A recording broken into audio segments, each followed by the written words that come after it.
Yo, Yeah. Ash to ashes, dust to dust. The dustiest niggas been fucking with us. okay, I'm MIA not. go, but probably Probably nah. not. I probably Probably forgot. My white forgot. boy had My to go idol white had to label go shit white when he label shit out his when he body and finally finally got got this high. in his back. Hand me the tools like I'm picking a lot. Me and Me white and my bitches been bitches been kissing a kissing a lot. lot. My honor comes from the shit that I do for the ones that I love is between them and I. Your honor comes to the court and the officer pleaded so that you could cut off some time. Nowadays y'all don't want to put in no work. Y'all just want to jump to the front of the line and hurry and run out the nine. Baby boy, please. I heard what you said to little bro about me. Wait, hold on. Are we lagging? No. What do you mean we're lagging, bro? What do you mean we're lagging? Hold on. Let me turn off my VPN.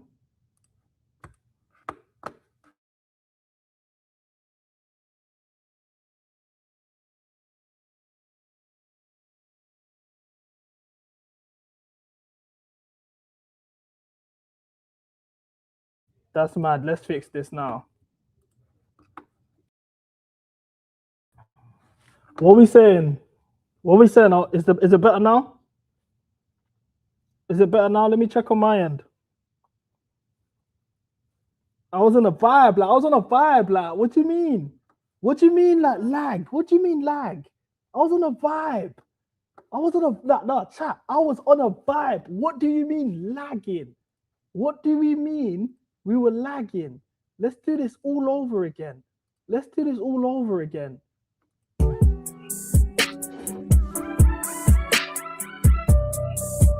Yeah.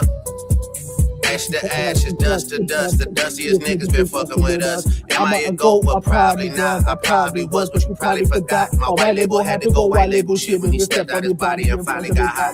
Hand me the tools like I'm picking a lot. Me and white bitches been kissing a lot. My honor comes from the shit that I do for the ones that I love is between them and I. Your honor comes to the court and the officer pleaded so that you could cut off some time. Nowadays y'all don't want to put in no work. Y'all just want to jump to the front of the line and hurry and run out the nine. Baby boy, please. I heard what you said to little bro about me. Yeah, and when you run into the ice, man, what you gonna do except freeze? You not about to squeeze. Huh? Hey, look, bro. This let me like. Let's get the party started. It's been a while, guys. Guys, it's been a while. 1 week no stream. 1 week no stream. 1 week no stream. Come on, bro. I'm on the Red Bull today as well.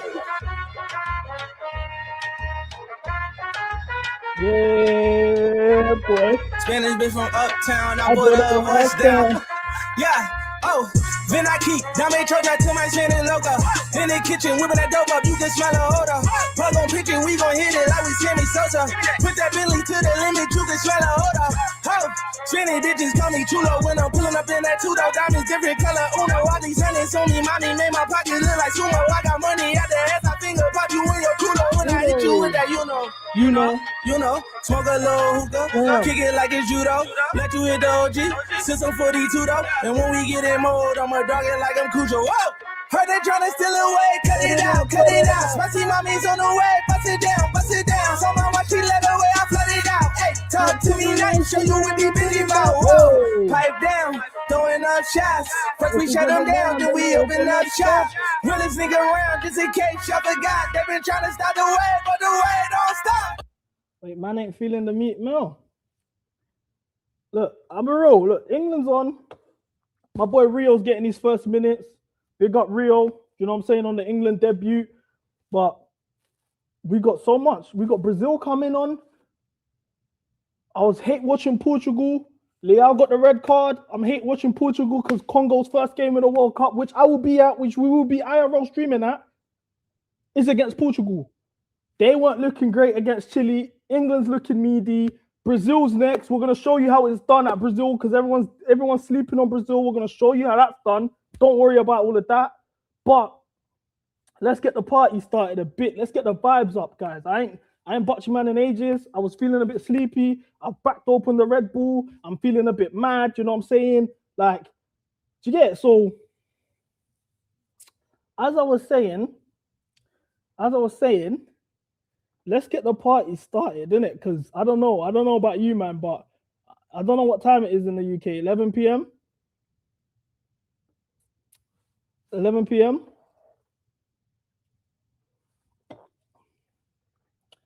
let's get this party started. Niggas be screwing their face up at me. I'm not fucking looking like that. Got a sold off 16 gig. Stop the wood me. I put a big ass over your bag, nigga. 50 Cent. Know what you heard about me. They got you looking like that.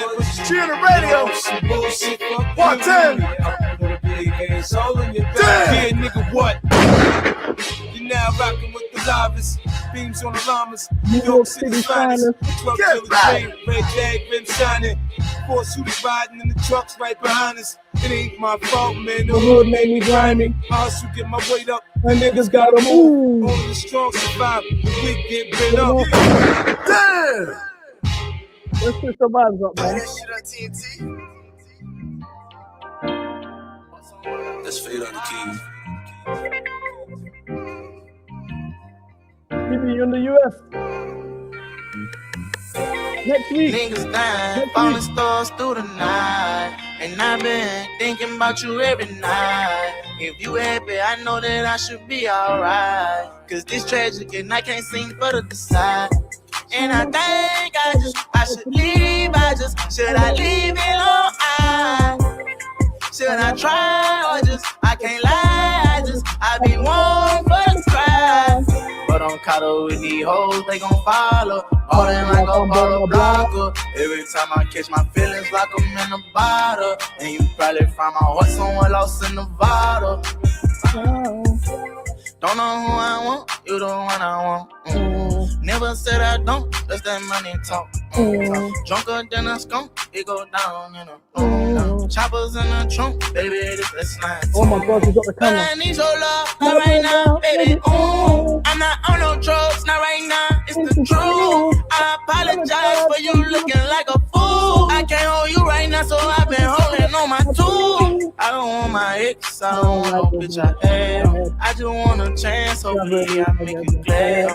If you turn me down, tell the truth, I just might spaz. If pull around, laugh, I just Everybody keep it together. And I think I should leave. Should I leave it alone? Should I try or I can't lie. I be one for the crowd. But I'm caught up with these hoes, they gon' follow. Ballin' like a bottle blocker. Every time I catch my feelings like I'm in a bottle. And you probably find my heart somewhere lost in Nevada.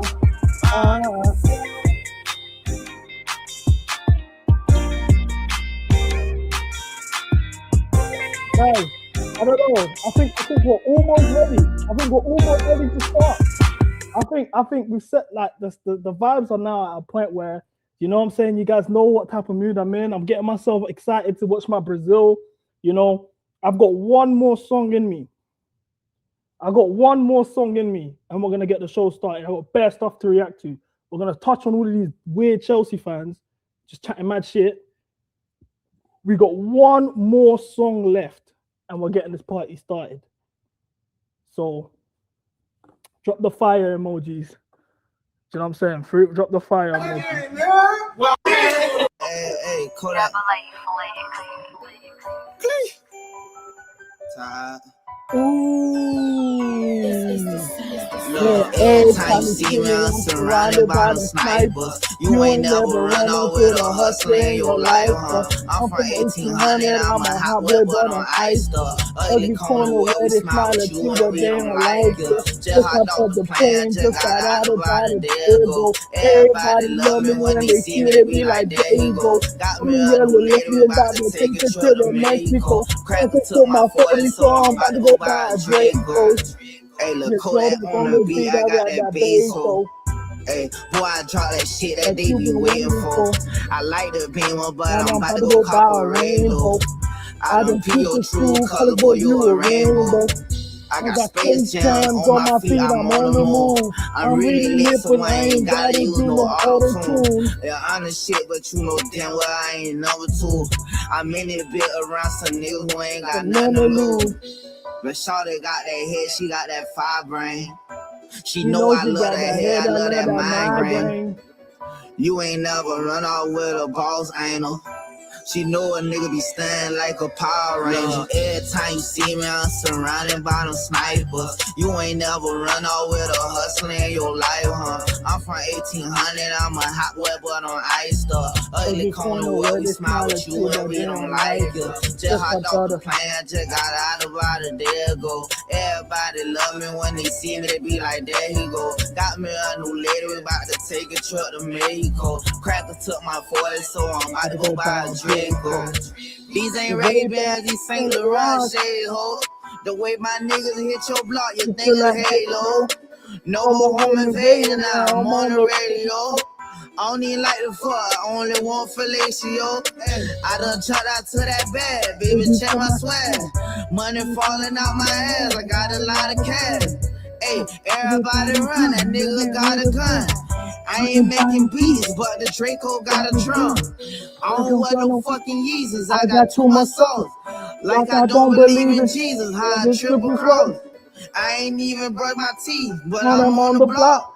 I ain't even brush my teeth, all I do is flow. Every time you see me, I'm surrounded by them snipers. You ain't never run off with a hustler in your life, huh? I'm from 1800, I'm a hot wet but on ice. What you saying? I think we're lit enough. I think we're lit enough. I think we're lit enough. I think we're lit enough.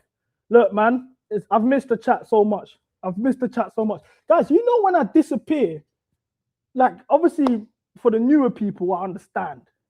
But you guys should know by now, when I disappear, it means I'm working on the next bit of serious content I got loaded up for you. So, big up the boy Deluded with the super chat. He said, sorry, bro. What are you talking about?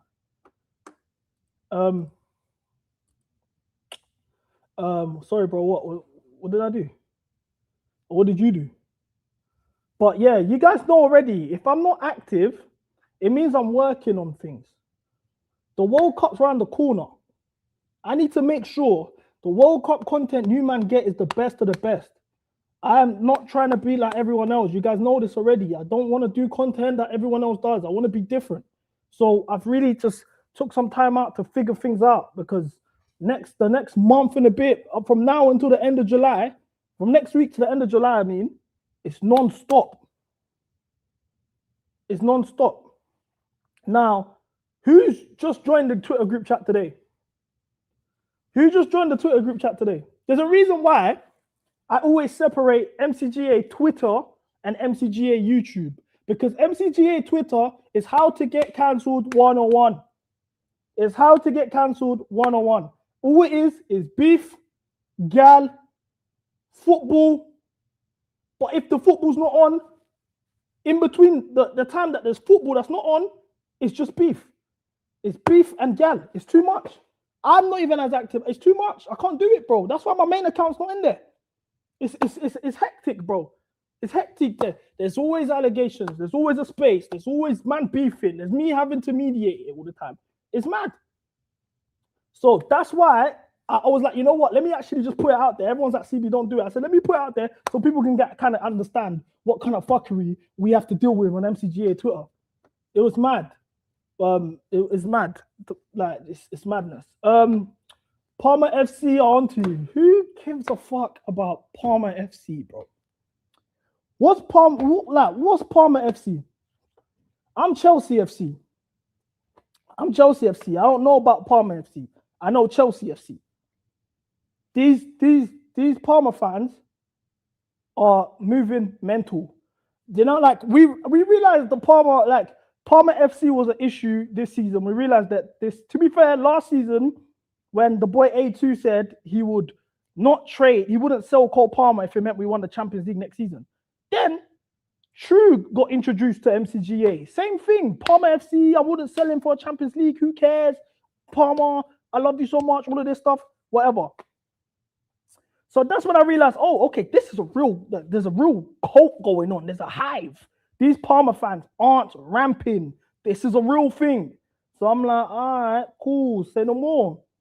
So slowly but slowly, I'm testing the boundaries. Obviously, I talk to True every day. Big up True, that's my dog. I'm talking to him every day. I'm pushing the boundaries. How far does this Palmer stuff go? And the more I talk to these man, I realize, bro, this guy's got these man hostage. Do you know what I'm saying? So I'm like, oh, this is mad. Cool. So now, my issues, I don't really, like, let me make this clear, because obviously the chat, the people that tune in regularly would know this. Me, my whole thing is to maintain the standards of what Chelsea is. That's always been my pattern. I want to maintain the standards of what Chelsea is. I like to hold my best players accountable. That means Caicedo, Palmer, Reece James. You man can't be playing shit. You are our best players. You are not. Colwell's one of them. You man are not allowed to be shit. You are our best players.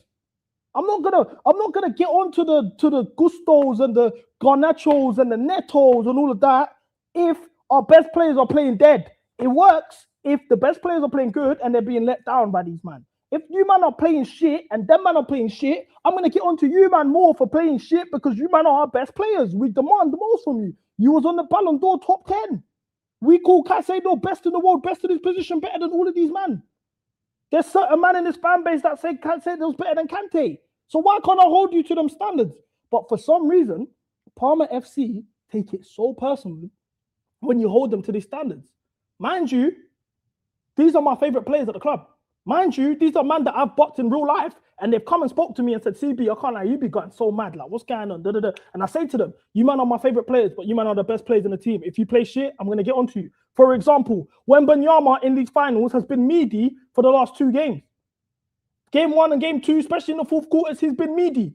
He's not been the only one. Game 1, Fox was terrible. Game 2, Stephen Castle was terrible. However, who do we point the finger at for not doing the job? Wembanyama. Why? Because he's their best player. That's it. That's it. That's it. So when man are doing all of this, this is where this comes from. So these, let's just like, because I know you man are just thinking, what the hell's going on? So basically, this picture got dropped yesterday or 2 days ago. This picture got dropped 2 days ago. Where is it? Where is it? Here we go. All right, cool. Here we go. So this picture gets dropped 2 days ago.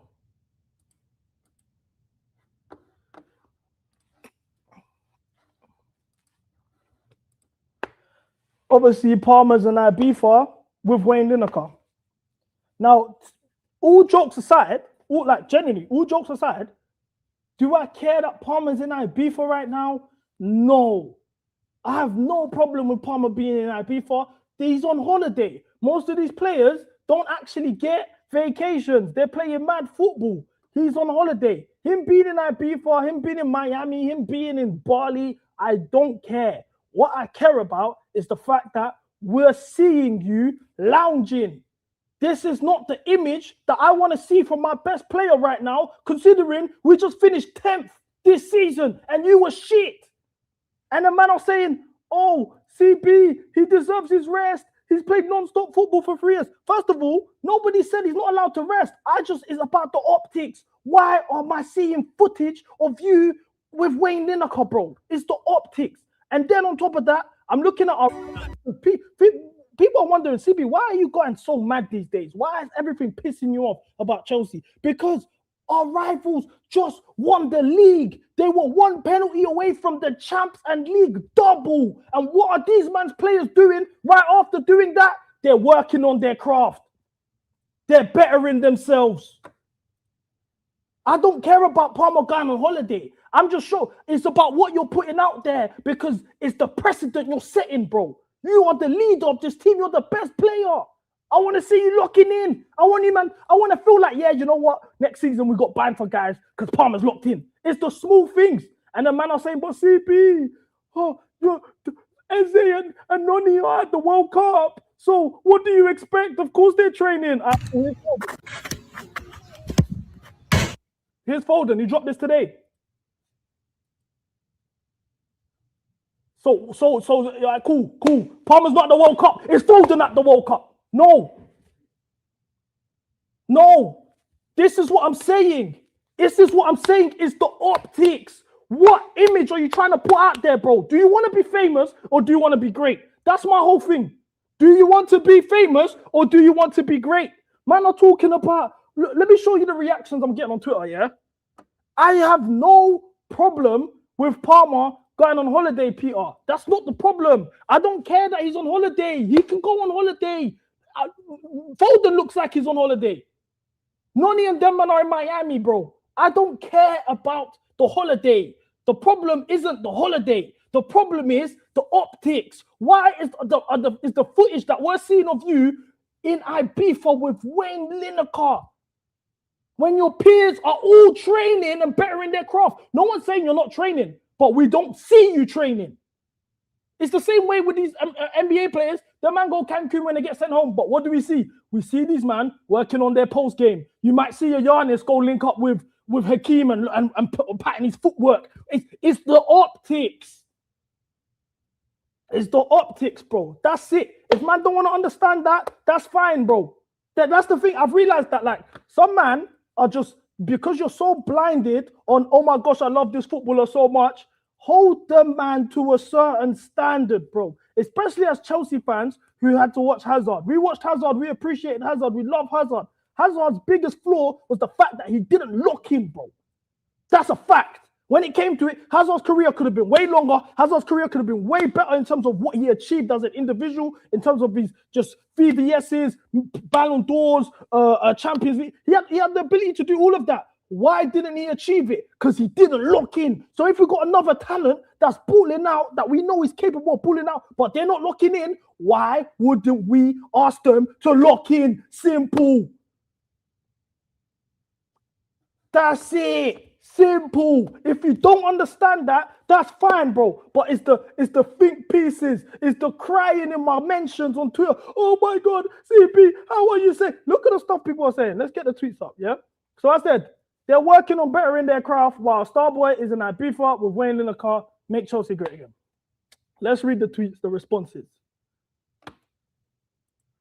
He's got to look in the mirror and ask if he's going to be great or he wants to be famous. Here we go. You're proper weird for this. Half the players in our squad need 2 weeks rest, whether you rate them or not. Supposed to be criminal when you know he hasn't had any day off for a year plus. He went Dubai 2 times this season.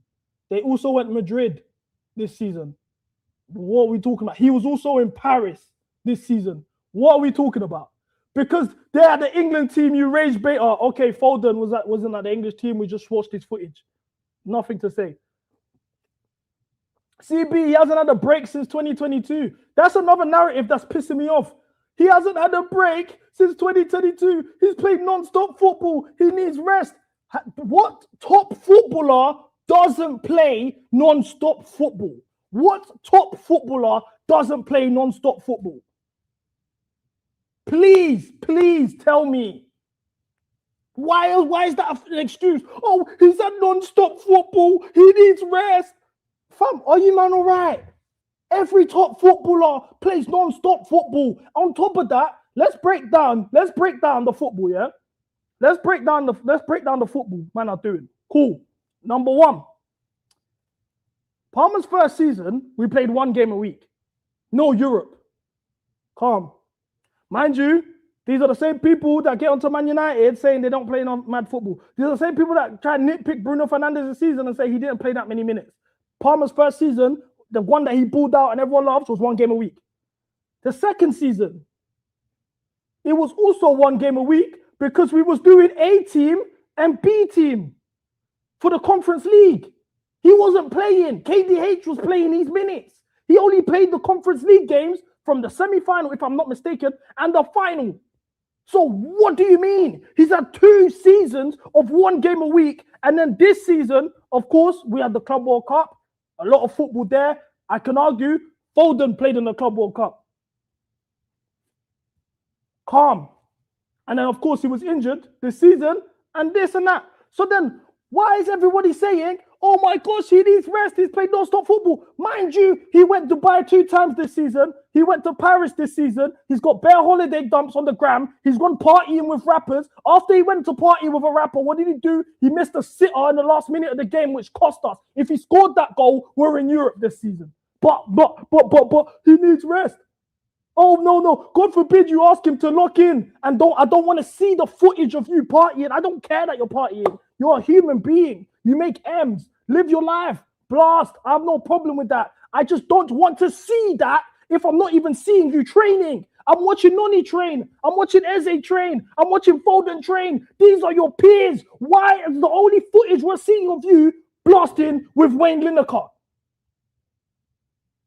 And you know what they're going to say to me? Do you know what man are going to say to me? CB, you're rage baiting. Oh, CB, you're just rage baiting. Oh, CB, you just want this. You just do this for interactions. Interactions. I don't even have a blue tick on Twitter. What are we talking about? Interactions. Do you know if I want to go viral, I can go viral like this. It's not hard. I can just go on my Snapchat memories, post a video or a picture of all of these ballers that you man glaze, post something that looks mad, and I'm on the blogs. It's not that hard. I don't want to go viral. It's not that deep for me. I'm just saying the truth.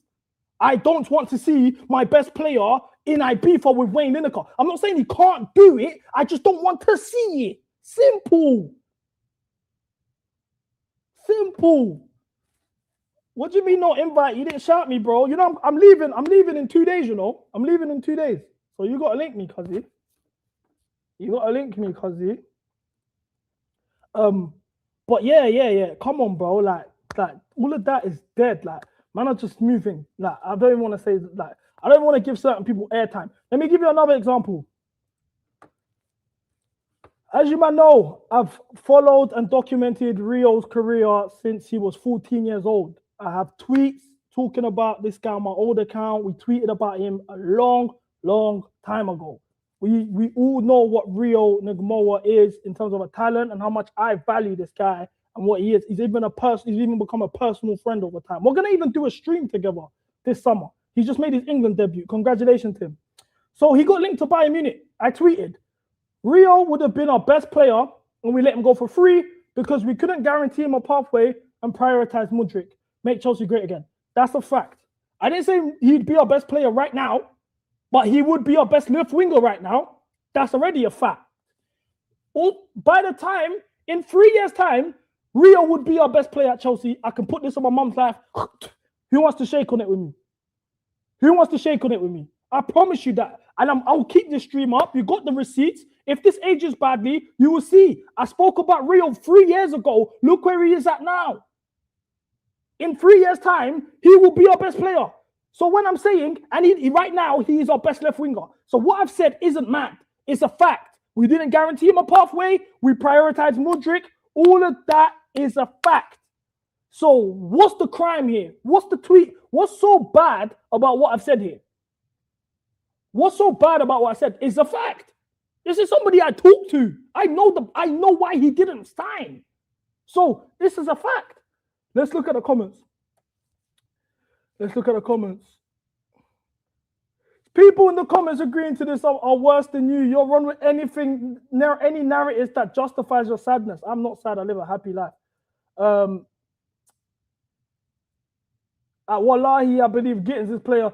Again, CB mentions another white player when trying to make a point. He seems to be on one today. Look at Temi. You're holding corn, rightfully so. Don't fall for CB's engagement farming. Rio can't chat to Hudson or Doy. Look at the comments. Look at the comments that I'm getting. This is why I don't take nobody on Twitter seriously. This is all capping. Who would give him game time or a try in the squad? As if we don't employ Garnacho as our left winger. Load of nonsense. Why isn't he the best player at Liverpool? I don't know. Maybe Liverpool don't have a 10th place squad. What of that? Mudryk has nothing to do with Rio. He wasn't even outperforming Tyreek George when he was at our academy. What a lie. Also, he isn't even the best, even that good for Liverpool for you to act like a bitch this way. Also, I would rather have Jesse Derry, who's actually a born Chelsea supporter and a way more talented player than Rio, all day at my club rather than who moves like a slut at the age of 17. These are the people that think they can sit on their high horse and question me. Man are saying Jesse Derry over Rio. How can I take any of these seriously? How? Real talk, how? So then let me just get the icing on the cake, yeah, because real talk, I always say it. If anybody disagrees with my Twitter takes, you can step in the lion's den and debate me. You won't win. I'm not just saying stuff for the sake of saying stuff. I know what I'm saying. I have reasoning behind what I'm saying. It's go time. The only time I actually rage bait is when I'm on stream. I don't rage bait on Twitter. I don't care about Twitter. Twitter, I promise you, I'm not lie. Sometimes I do rage bait on Twitter. What Twitter for me generally is I'm bored. Let me just let off a tweet. I don't even chill on my main account. I've got a burner account. I'll give you guys my burner account if you want to follow. I'll also follow back on that. But I've got a burner account. I'm on my burner account. I'm not on my main account. I will tweet one thing. I tweet one tweet a day. I don't care about Twitter. But cool. This nerd goes, CB, this is about the real tweet. You're actually a disgusting freak, CB. Look at the dialogue, man. Like, this is what I don't like about Twitter. Someone might, like, you man don't can not agree with a tweet you're saying. I blocked him. But man can not agree with a tweet you're saying. That's calm. But why are we dragging it? Anyway, you're actually a disgusting freak. It's so sad to see what you've become. Yo, you would think, yeah, man, see me doing crack on the street, bro. The way man just look at them first two sentences, yeah, you would actually think, yeah, you've just witnessed me doing crack barefoot. Well, barefoot, one of the feet is barefoot, the other one's got holes on the sock on my left foot, and my knees are mental, and I'm asking for money, and I'm saying, I'll suck your dick, man, please. You don't know me personally. We're not friends. I don't even know you. I don't know you. You're a faceless account. You're like deep the way man are talking because of Rio. Because I think Rio would start for us today. He would be our best left winger today. That's a fact. We employ Garnacho. Anyway, you're a disgusting freak. It's so sad to see what you've become. Just an engagement baiting cuck who begs for rivals' likes. What are we waffling about? If I wanted to go viral, I've got pictures sitting in my camera roll right now. If I wanted to go viral, I will go viral today. It's not that deep. I don't care. I did this. This is a hobby for me. I just like Chelsea. I like talking to you guys. I will come here. I bang jokes. It's fun. I don't care like that. Anyway, I don't even get paid for tweets. What are we talking about? It's a serious fall from grace.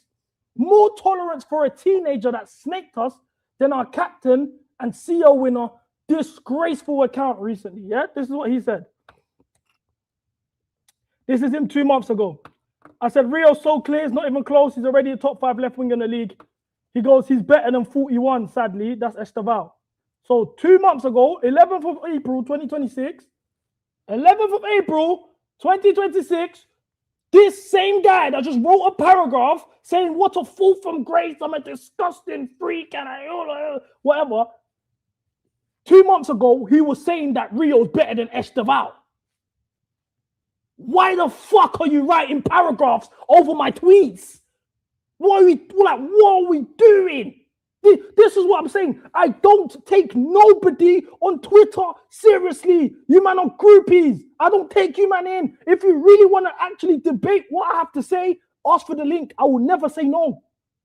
I will never say no. These faceless NPCs. Like, what the fuck? And then I thought about what he said. He said, more tolerance for a teenager than snaked us than our captain and CEO winner. What are you talking about? Firstly, I'm assuming he's referring to Reece James. I didn't say sell Reece James. I just said, me personally, Reece James has passed it. I would get a better right back and I'd have him as a rotation. But Rio's is a young G. He's got his future ahead of him. Reece's body isn't the body that he had in 2021. Pause. Anyway, but he said, more tolerance for someone that snaked us. Cool. All right, cool. This is why I don't take Twitter seriously. Lewis Hall.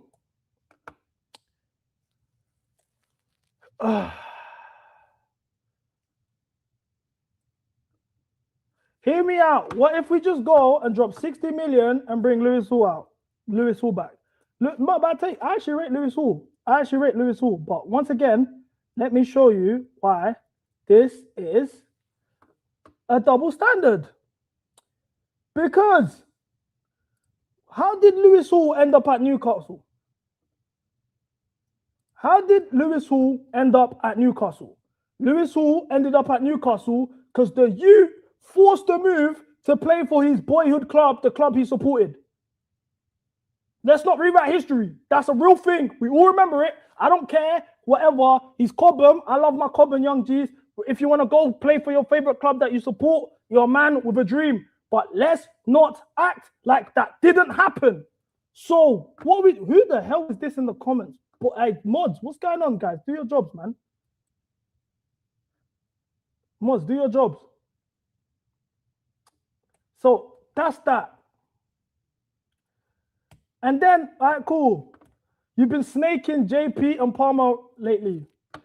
Okay. HM.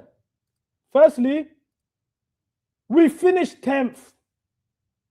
We finished 10th.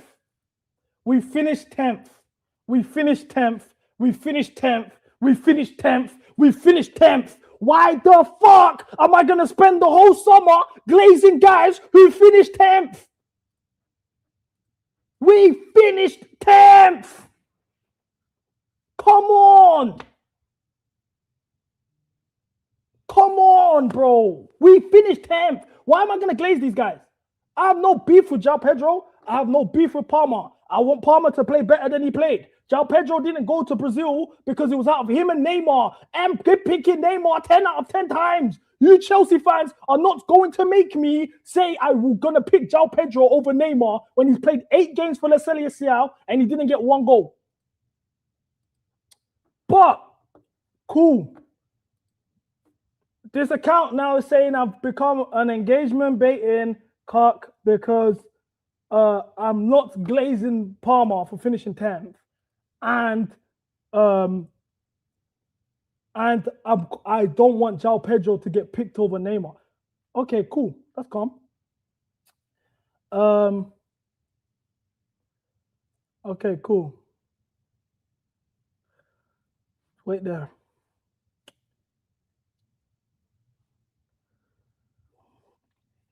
You guys make this so easier for me. Real talk, you man make this so easy for me, like, real talk. These people are the same people who crashed João Pedro themselves. They're the same people that say Jackson's better than JP. But why? Because I actually rate João Pedro. I'm just not Play FC. You can't finish 10th for Chelsea and be surprised that you don't get picked for the World Cup. That's just how life goes. I don't make the rules. I didn't pick the lineup. I didn't pick the thing. And I'm looking at Brazil and we're actually looking good. It got Thiago's making sense.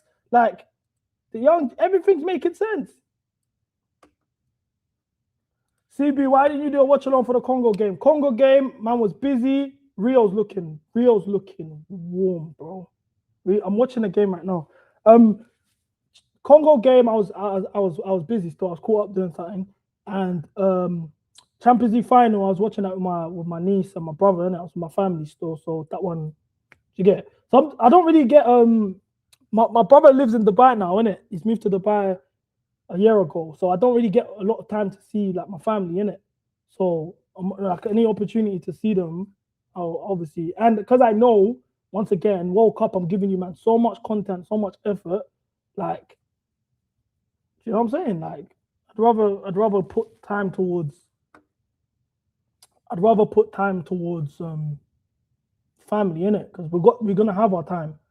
I have a feeling we got something for Portugal. Hey, me too. Hey, I can't lie, bro. You know, people don't understand how good we are defensively, bro. We got a low block of death. Congo's low block of death. Do you know what I'm saying? I am in Dubai. But yeah, low block of death. You know what I'm saying? Brazil's about to kick off in 2 minutes. Is there anything you guys want me to talk about before we get to Brazil? Here's the lineup. Let's look at the lineup. Also, this watch along is not on OBS. So I'm not gonna have the whole clock and timer and scoreboard. We're just gonna be watching, talking, whatever, having a good time. Because I've got so much to unpack about this World Cup. For starters, like I'll be honest, that's one thing I want to say as well. Yeah, I don't care about Chelsea right now. I don't until the World Cup's finished, until August the 5th, when our first preseason game happens. I don't care about Chelsea. I'll be honest, bro. Man are having think pieces. They're talking every day, making fan fiction. Oh, Xabi Alonso this. Oh, this guy. Oh, what about if we sign this guy? Oh, let's do a lineup. 3-4-3s. Oh, like, fam, who gives a shit? The World Cup is on. Who actually cares, blood? So that's another reason why I just tweet and go away. I don't care, bro. I want to talk about the World Cup. Like, I want to talk about the World Cup. So we got Alisson, Wesley, Marquinhos, Ibanez, Santos, Casemiro, Bruno Guimaraes, Paqueta's getting a start. 3-man midfield. I'm so happy we're doing the 3-man midfield because the first half against Panama, I know Vinny got that early goal, scored a screamer, but it wasn't the 3-man midfield. Igor Thiago finally getting a start. He's earned that. The pressing he's been doing. He's taken his opportunity since he's gotten his chance with Brazil.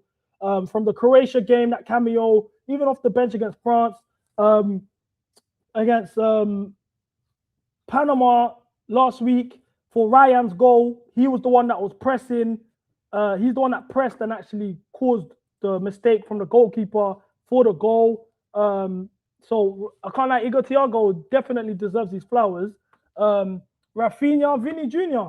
Look, the bench is mental. The fact Endrick on the bench, bro, like people don't understand how good Brazil are. People don't understand how good Brazil are. Look at Igor Thiago's press for the goal. Look at Igor Thiago's press for the goal. Look, he's just there pressing the keeper, forced a mistake. Look at this finish from Ryan. 0 backlift. What? Oh my god. Guys, what? Look. Who's still sleeping on Brazil? The game's on. It's just kicked off. But I'm watching the game. I just want to give you guys understand what's going on. I'm watching the game here. I'm talking to you guys here on the PC. That way, we're invested. You know what I'm saying? But as I was saying, yeah, man, not saying seeing Igor Thiago don't feel right, bro. I spent majority of my teenage years watching Fred play for Brazil. Why can't Igor Thiago play if Fred's playing for Brazil? You know what I'm saying? But I've been watching a lot of the friendlies. In regards to Portugal's attack for me is a bit toothless. Struggling to break down that Chile low block. I think defensively we're better than Chile. I know they did end up winning the game, but still my point stands. The red card kind of killed things. I don't think Leao deserved the red card. I'll put the red card situation up in a second. But I don't think Leao deserved the sending off. I think that was a bit harsh. But that's that. Man said Brazil ain't had serious strikers in 2002. 2006 World Cup, we went with Adriano on R9. Don't forget Alexandre Pato was who he was, but obviously the injuries and so forth. But no, don't do that. It was from 2014 to 2022. Like last World Cup, I just dropped my microphone. I don't know where. I just dropped my microphone. Well, one of them, and I don't know where it went. I'll look for that after the stream. I can't be asked. But yeah, 2022 World Cup, Richarlison was starting. And don't get it twisted, yeah? Richarlison actually had a very good World Cup, but it's Richarlison. Like, you get it? Like, it's actually Richarlison at the end of the day, but that was crazy. But yeah, I say all of that to say, yeah, I do think Portugal's low block wasn't great. Yeah, I do think Portugal's low block isn't that great. Germany, for me, are the dark horses. Germany's midfield with Niemcha, all of them, man, they're looking warm. I like what I'm seeing from Germany. Even against USA, I watched the USA game. Havertz's centre forward play was top draw. Lennart Carl's out of the tournament through injury, and I'm very upset because he's somebody I was really keen to actually watch. He's going to be a star. That kid's very good. So it's a shame that he's missing out on his first World Cup. Because I was saying, Carl, Voltemode, Havertz, that midfield they got. Germany are looking like a decent team. I'm going to do a video. I'm going to post a video tomorrow doing the bracket for the World Cup, and we're going to rank teams and whatever. I know I did it a bit on stream, but we're going to do it properly. We'll do that. France against Ivory Coast. I told you guys from the jump. We was talking about France before, Peter. We talked about France. I told you from the jump. France, on paper, look good. World Cup aren't one on paper. I'll put this right now. Clip this. Chat, clip this. Clip this. France are not winning the World Cup. World Cups are not one on paper. I'm letting you man know. They're going into games with your Chouameni, Rabiot, pivot. They're relying, and Kante, I'm not, like, I want to make this very clear. I want to preface, I'm not taking anything away from Kante. Kante is top draw. But Kante in 2026 cannot be your best midfielder. And you expect to win. There's no balance in that team. Their right back options are Koundé and Gusto. You men are just looking at the strikers. It's not FIFA. It's not Ultimate Team. You're looking at all the attackers. Oh my God, France. Oh my God, France. Come on, blood. Like, come on. Look, see what I'm saying? Straight to the attackers. Straight to the attackers. That's not how football works. That's not how football works. I don't think France win the World Cup. And I saw them against Ivory Coast. And even in the first half, because everyone keeps saying, oh, but they done subs. In the first half, they were getting moved to. The best player on the pitch was Nico Pepe. Nico Pepe looked outstanding. He was in the 10. He was on the right. He was in the left. He was all over the place. And they had zero answer for him in midfield. Yan Diomande, Doué looked top draw. Doué is moving me to the point where I'm thinking, right, should we actually bring him to Chelsea? That's how I'm looking at Doué. He's looking top draw. But if you're losing the midfield battle to Ivory Coast, and you're getting caught out in transition to that extent to Ivory Coast, is a bit shaky. It's a bit shaky. Then, on top of that, everyone keeps saying, but they done subs. So you're telling me France need to play their best 11 to beat Ivory Coast? Oh, they did subs, CP. They done subs at halftime. That's why they lost. So you're telling me you need your best 11 to beat Ivory Coast? It's a World Cup. It's not, no one's going to do that. I don't get it. I don't get it, man. But, like, look, is everyone tuned into the Brazil game? I can even, like, are you man all tuned into the Brazil game? My stream's is very behind. It hasn't even kicked off yet. So it's just about to kick off now. So, is everyone tuned in? Okay, it's just kicked off. Watch this Brazil session today, chat. I'm telling you now, you're going to see out of all the countries that everyone's glazing, we look the best. Before someone says, CB, oh my gosh, you'll see. England, forget about England, bro. I saw, like, come on, forget about England, bro. England ain't doing shit. I'm using Foul News, foulnews.sc. Oh, allow it, man. What's up with the bots? Why do they guys bot the comments? Why they not botting the views? Why are they not botting the likes? You bot the comments. I don't understand. It's just jarring. I want to see what the mandem are saying. I'm seeing bots. Thank you, mods. You acted fast there still. Oh, it's on ITV for the UK people. It's on ITV. Colombia, dark horse to run deep. Colombia good. Dark horse. I need to see them. I'll be honest, I need to see them. From what I saw of Croatia, the last time I watched Colombia, they played Croatia and they got outplayed. They looked terrible. That's the last time I saw them. You know what I'm saying? So, Senegal, dark horses. Senegal didn't look great against the United States. Obviously, these are the friendlies. These are the friendlies, but I do think form going into the tournament is a big deal. Another thing that people keep downplaying is, in my opinion, Brazil have the best manager in the tournament. Can we agree with that? Can we all agree with that? CB, a mod timed out your Zeno by mistake. He's a regular. Can you untime him out or do I have to do it? Yeah, cool. So facts, yeah? Look at Igor Thiago. Hold up. Look at the hold up, man. Easy. Target, man. Vinny flip-flap, corner. So, Ancelotti is the best manager of the tournament. People are saying Thomas Tuchel is a better manager than Ancelotti. He's a better cup manager. How is Thomas? All jokes aside, yeah. All jokes aside, I think Chelsea. I have to do it. Okay, I'll do it now. I'll do it now. All jokes aside, I think Chelsea fans are probably like respectfully, and if you want to say mirror, own goal, because I've got mad takes and I'm a Chelsea fan too. Calm. I think Chelsea fans, hands down, have the dumbest fans. I don't even think it's close. Like every day I have conversations about ball in the MCGA chat. Every single day we have combos in the MCGA chat, and somebody reveals to me that they're stupid. Let me tell you why. Just off this interaction just now. So I've just said Ancelotti is the best manager at the World Cup right now. They're saying to me, no, Thomas Tuchel is a better cup manager than Ancelotti. But Ancelotti has won the most Champions Leagues ever.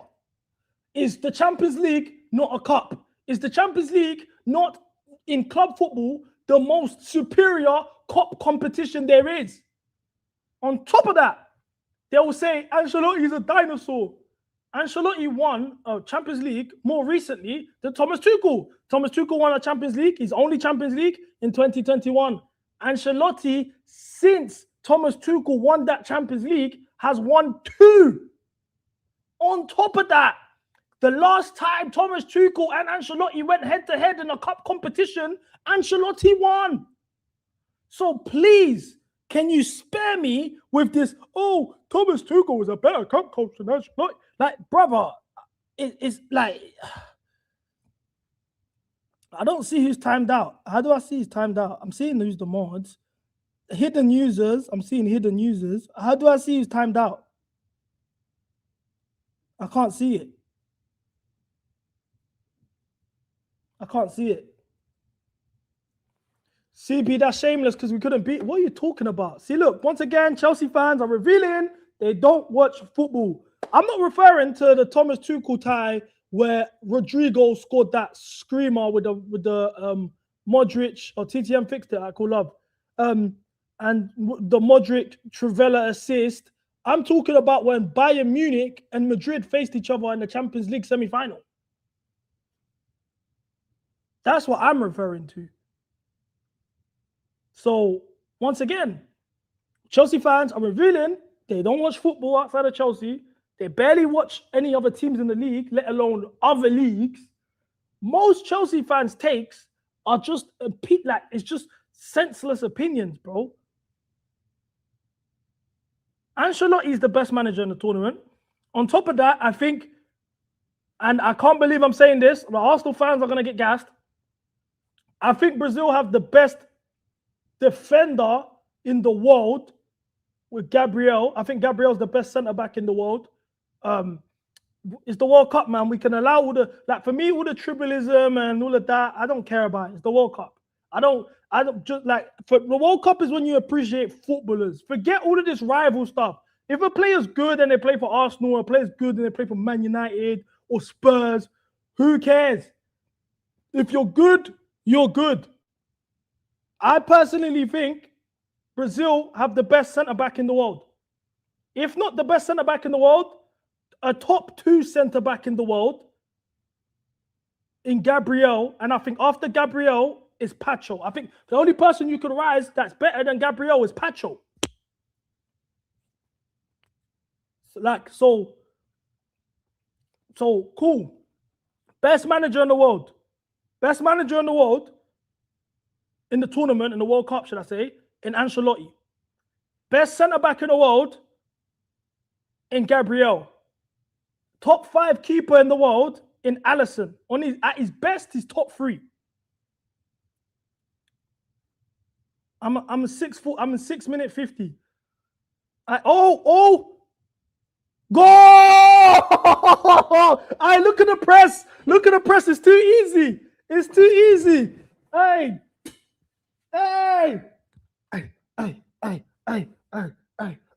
All right, bro, it's too easy. It's too easy. Bruno Guimaraes. Golazo do Bruno Guimaraes. Vossa linda, que jogador. Que jogador. Bro, the 6 star is coming, bro. La Hexa.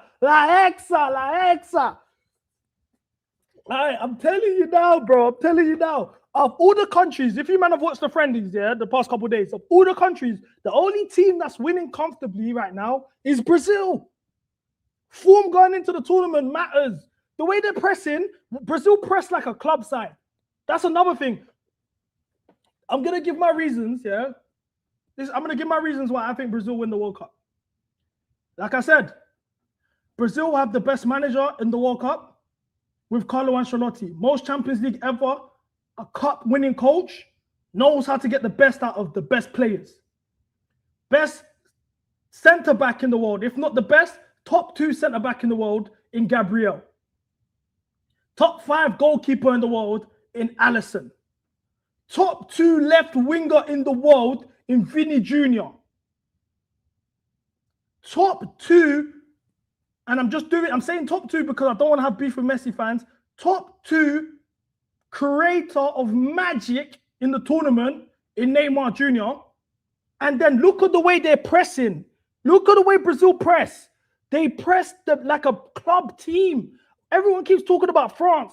France's attack aren't pressing. I watched them against Ivory Coast. That front three of Elise, Mbappe, Cherki, nobody could press. And that's why Ivory Coast walked them down. So if you look at all of these teams in the competition right now, going into the competition, Portugal are looking a bit stale. England are looking a bit stale. Of course, Lamine Yamal's injured. We don't know his situation. Argentina are having injuries. We don't know their situation. France are looking stale. The best team right now is Brazil. Facts. Make of that what you will. If I'm lying, I'm flying. But I want to make something clear because I don't have a lot of streams left where I'm just sitting on the computer talking. After this, once I get to America, it's IRL. So I want to make this clear. This and I hope you guys do this too because there's younger people that tune in as well. A World Cup comes every 4 years. Appreciate the World Cup. A World Cup isn't something where it's not the Champions League. It's not, you don't hate watch in the World Cup like that. Obviously, you have your little hate watches here and there, like the Messi fans who hate watch the Ronaldo fan, like games, whatever. But like those things are normal. 1-1 goal.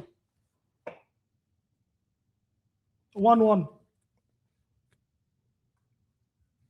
Yeah, of course I got my visa approved. I was in America last year. 1-1. That's poor. That's poor. That's poor. That's poor. The bots have come in straight away.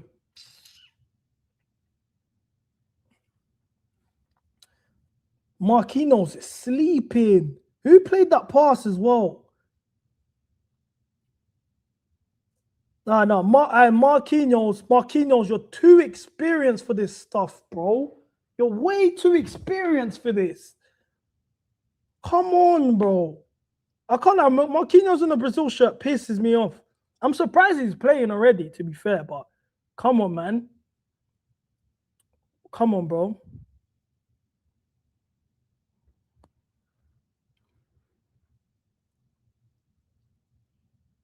Anyway, it is what it is. It is what it is. Now it's just more pressure. This is a good test because this shows now what's your resilience like? If this was a knockout game and you've just conceded a goal, how do you respond? So let's see how these men respond. There's a test. This is what friendlies are about at the end of the day. But as I was saying, sorry for the interruption, Marquinhos' fault. There's a lot of younger fans and so forth here. So I want to make this very clear. Chat. A World Cup comes every 4 years. Every 4 years, you've got to appreciate the World Cup. The World Cup's the best form of football you will ever see. Do you know what I'm saying? As you get older, you appreciate them more. My first technically my first World Cup was 06, but I only remember France versus Brazil, and I don't remember the full games. I remember Henry scoring from that cross. I remember like little moments, but my first real World Cup was 2010. Diego Forlan. For me, I thought Diego Forlan was the best player in the world. I wanted Chelsea to sign Diego Forlan so bad. I love Diego Forlan just off that World Cup. He was licking them off from everywhere. He was scoring free kicks, long shots, volleys, headers. He was everywhere. Like Diego Forlan, our first proper World Cup was 2010. 2014, I loved it even more. Neymar finally stepped into the world stage. You know, James Rodriguez, Messi made a final. That Germany team, Ozil, Cruz, all of them, man, warm. Then 2018, England kind of looked like they were going to do something for the first time in my life. Obviously, France, Mbappe broke out. Eden Hazard had his moment. Like, that was a whole thing. Then 2022 was even better again. It's the best World Cup I think I've ever seen. The best final I ever saw. Like, it was cinema. There's no other way to dress it up. So every World Cup things get better. But what I realized is, I did this for 2022. I watched the World Cup with an open mind. I didn't have no agendas on anybody. I swear down, that's what I advise everybody that watches the World Cup this year. Please, I promise you, you will fall in love with the sport again. Forget the hate watches. Forget the tribalism. Oh, there's an Arsenal player on this team and I don't like him, so I want these men to lose. I hope he plays shit. Oh, this guy, he plays for Spurs. Oh, who cares? I'm telling you now, drop all of that. Just watch it as a neutral fan. Obviously, you can have the teams you want to win. That's fine. You got players that you want to win. I want Brazil to win. I want Neymar to win. That's fine. Forget all of that and just watch it, though. I promise you, it's the best thing ever. I'm not doing like I don't care. I'm saying it straight, bro. Like I'm watching Brazil. I think Gabriel's the best centre back in the world. I wouldn't say that mid-season. I wouldn't say that when it's the league's on and all of that. Who cares, bro? Gabriel's is the best centre back in the world. I'll say that on my chest. What he can do with the ball in his feet, what he does in the air, the physicality, his anticipation, he's top draw. And I can say that. I'm not, oh my gosh, CB, you're twerking for rivals. Who gives a fuck? It's the World Cup. I didn't really enjoy 2018 World Cup like that either, to be honest. But I didn't really like 2018 because the only thing I liked about 2018, should I say, was England. The England, obviously, the penalty shootout against Colombia, Croatia, that game was mad. Obviously, France, Belgium. But 2018 was kind of dead. I think 2018 is the worst World Cup I've seen. I didn't understand. Yeah. Oh my gosh, Gabriel against PSG. Wow. What a performance. Do you know who I think was the best player on the pitch for the Champions League final? It might be a bit unpopular, but I think the best player on the pitch is Wesley injured. Is Wesley injured? No. What is it? Groin. Oh. Brazil already have fullback issues, man.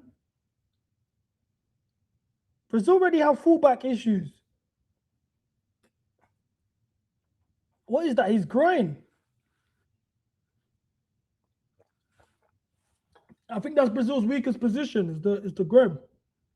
Let's see what the chat's saying.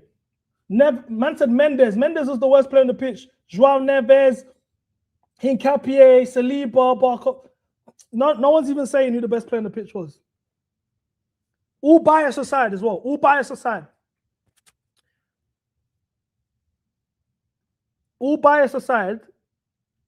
I can't lie. Wesley's actually looking like he's cooked. What happened? Is it a contact injury or generally he done his muscle?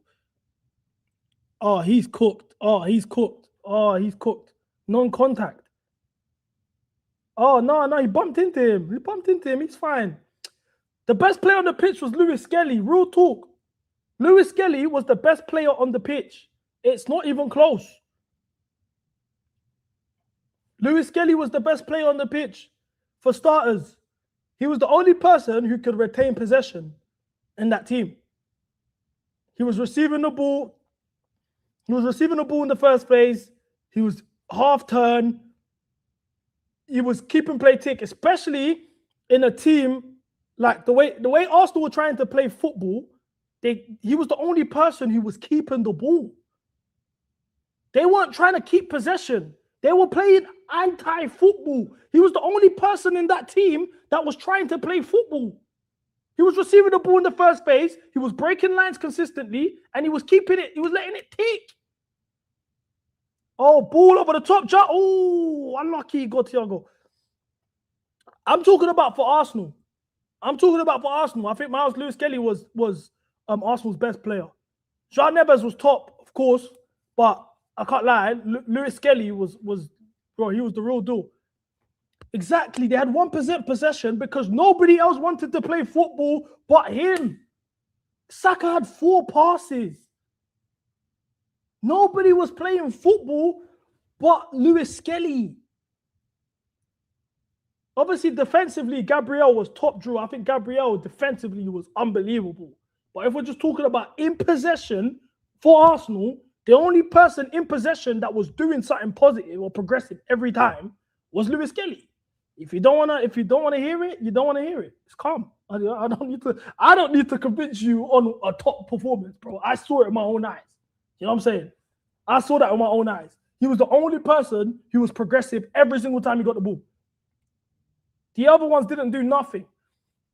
After the goal, every single time he went long to Havertz, he was losing his jewels to Pacho. Every time. Pacho was moving to Havertz. It weren't even close.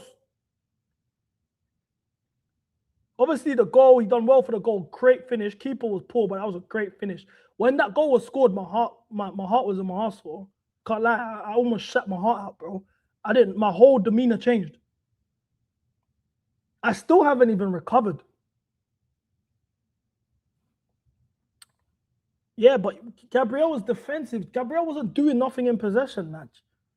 That's what I'm saying. I'm saying in possession, Lewis-Kelly was the best player.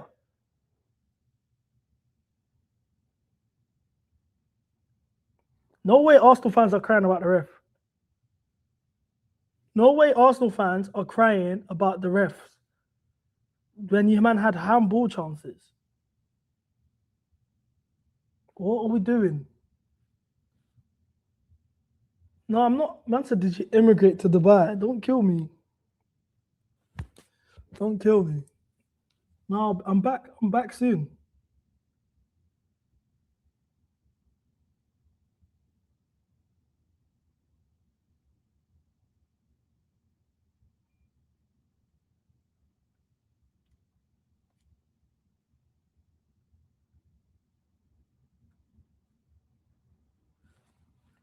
I'm back soon, bro. And no, it wasn't a handball. Like, no. Let's be honest. It was a handball in normal Champions League rules. However, because it's a final, that being given as a handball would be mad. But if that was against Barcelona or Real Madrid, that's getting given against you. I'm letting you man know for free. That is a handball, but for the context of a final, I understand why a ref wouldn't give that handball because it's a final. However, if that was against Barcelona or Real Madrid, that's getting given. That it was a handball, but I'll be honest, as a neutral, if I was watching that game as a neutral, I wouldn't want that to be given. As a neutral, I was hate watching, so of course I'm going to say that's a pen. But as a neutral, I wouldn't want that to be given. But I promise you now, if Saka did that against Real Madrid in the Champions League final, that's a penalty. The same against Barcelona, that's a penalty. And if that got given, people ain't going to complain as well.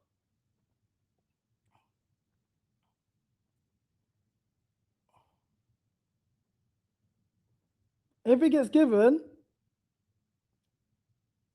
man ain't going to complain, bro. That's the facts.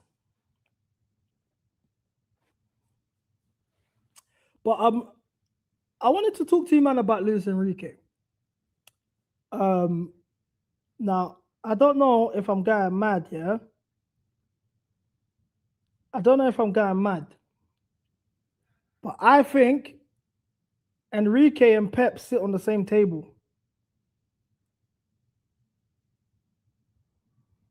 I think Enrique and Pep, obviously in all-time conversations, like impact, stuff like that, no.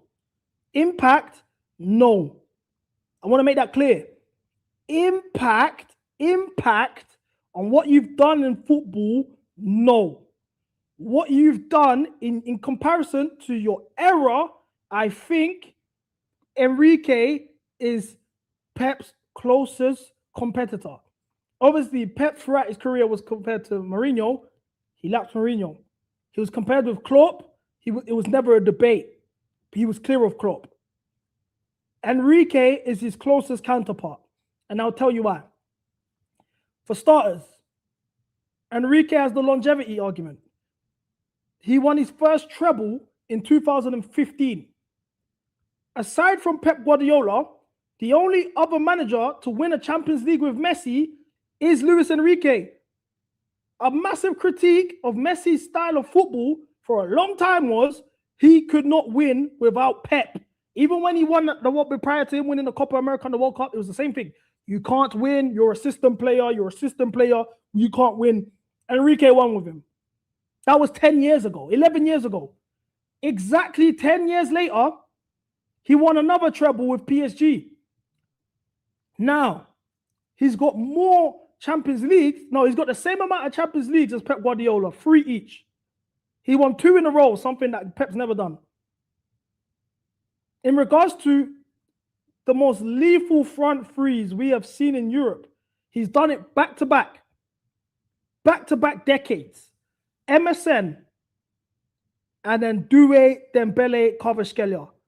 In terms of attacking football, his style of attacking football has revolutionized the way the sport is being played right now. Right now.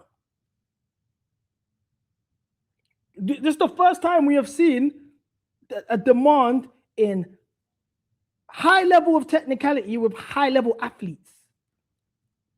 We've never seen, that was never a thing. It was either one or the other. You have technicians or you have athletes. His whole squad is tailored around technical athletes.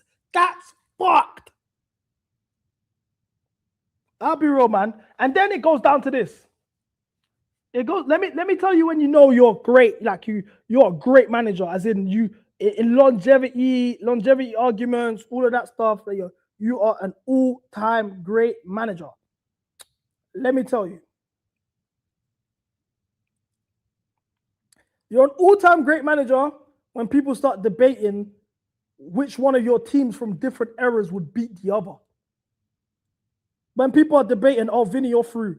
Vinny, you're through. That's it. Left foot, left foot, left foot. He's gone. Oh, why would you? You make it so hard for me to defend you, man. You make it so hard for me to defend you sometimes, broski. Oh, that's jarring. That's actually annoyed me.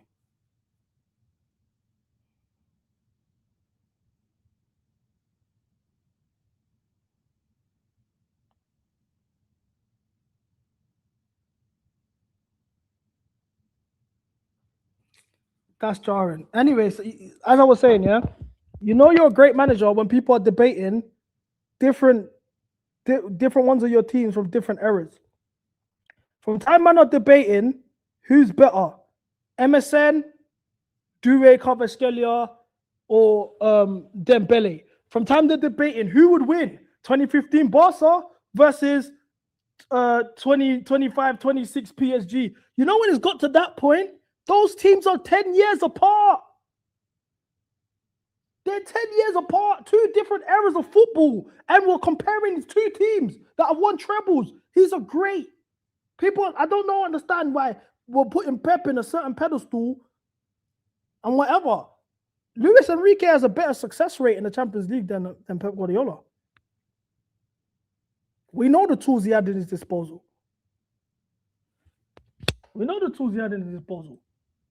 Now, nobody's like, okay, I think you might misunderstood, yeah? I think you might misunderstood. No one's debating who's the better front three of MSN and that front three of PSG right now. No. What man are debating is who can get in, like, okay, I think I worded this wrong. People are debating, can Dembele right now, this version of Dembele, get into MSN? People are debating, can Kvaratskhelia get in over Neymar? Could certain man get in? Can Dembele get in over Suarez? That's the conversations that are being had. Both of those teams are 10 years apart. 14-15 Barca and 24-25 PSG is a debate. Stop doing nostalgia. I'm telling you now, if it was a tie, a knockout ties, it could go mad. I don't know, man. I don't know. Me personally, I don't think that I'd keep that MSN, but let's not lie. Let's not lie, innit? Like, I'll be real. What Enrique's done is crazy. The fact that both of these teams are being compared from 10 years apart. He won trebles 10 years, exactly 10 years apart with two different teams in two different eras of football in two different countries is mad. And then on top of that is the fact that this is something that, cool. This is something that Enrique has over Pep Guardiola. If I'm lying, I'm flying. Chat. If I'm chatting shit when I say this point, spam the chat. Spam the chat. Tell me I'm chatting shit when I say this point, yeah? Enrique, but look, hold on. Just to respond to this comment before I make my point, yeah? CB, you can make the same argument for Pep. He won in 2009 and 2023, 14 years apart, while dominating domestically. Exactly, bro. But that's why I said they sit in the same table, because what Enrique is doing, only Pep has done. If not Pep, maybe yeah, bro, Pep. But I was gonna say Sir Alex only won one treble. But as I was saying, I don't want to put slow mode because I want the chat to flow, innit?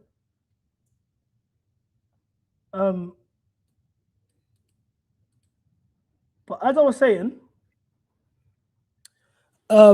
cool. This is why, for me, this is something that Enrique's done that Pep has never done. This core of MSN. Now let's go back in time.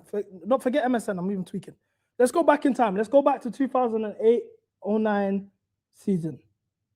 7-8 and 8-09 season when Pep Guardiola was managing Barcelona. Pep Guardiola inherited Ronaldinho, who he sold to AC Milan. Thierry Henry, who was the greatest Premier League striker ever. Samuel Eto'o, who's one of the best strikers of his generation. Lionel Messi, one of the best wonder kids ever. He then got Ibrahimovic, one of the best of his generation. Calm. They won the treble. It was great, whatever. Not taking that away from him. Pep's Champions League winning sides, he's never had to develop any of the players. They were brought in or they're already there and they were already greats. Whereas Luis Enrique, cool, fair enough. MSN, that's fair enough. We can take that away. We can cancel it out. With PSG, Vitinha was at Wolves. Dembele was known as a scrub bum flop signing who was meant to be a Neymar replacement for Barcelona, and it didn't work out. Kvaratskhelia was a guy in the Serie A. When he was available, Chelsea fans, I got screenshots, were saying they'd rather have Sancho.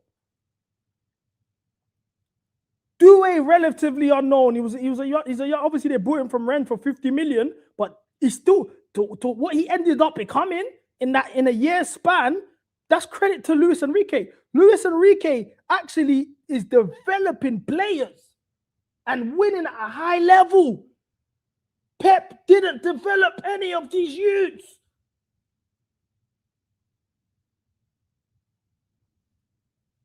Pep didn't develop any of these youths. If I'm lying, I'm flying. If I'm lying, I'm flying. If I'm lying, I'm flying. If I'm lying, I'm flying. If I'm lying, I'm flying. Please. Mahrez was already the man. Haaland, we all knew what Haaland was.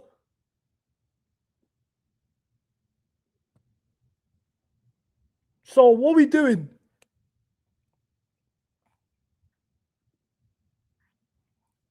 Oof. Should have shot with his right. Rafinha first. But this is what I'm saying. Look at the names, man. I'm saying Delph. Come on, bro. Look at the comparison. Look at the name. No, all jokes aside. You might not say names like Walker and Delph and shit like that, bro. I'm talking about man who are world beaters. They are the best in the world. They weren't the best in the world when Luis Enrique encountered. Before Luis Enrique and after Luis Enrique, they are the best in the world. Dembele is developed. Doué developed. Kvaratskhelia developed. Vitinha was at Wolves, sir. Vitinha was at Wolves. What are we doing? Bro, Busquets is the best 6 of his generation. Messi is the best wonder kid of all time. Man, I'm saying Sterling. Sterling was a Golden Boy winner before he even encountered Pep. He was a wonder kid. Oh my God. Oh, bro, you man are moving mad. You man are moving mad. You man are moving mad, bro. I swear down, bro. I swear down. I'm telling you. I said, cool, we can chalk the Barcelona years. We could chalk the Barcelona years. But come on. Come on. He didn't make that. Come on, bro. Come on, bro. Look what Dembele. All right, cool. Forget all of that, yeah? You see what Luis Enrique done with Dembele? Could Pep Guardiola do that with Dembele?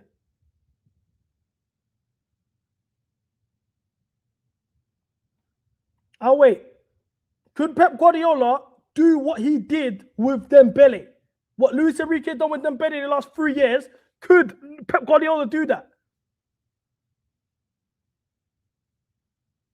Yes. Sick of these, man.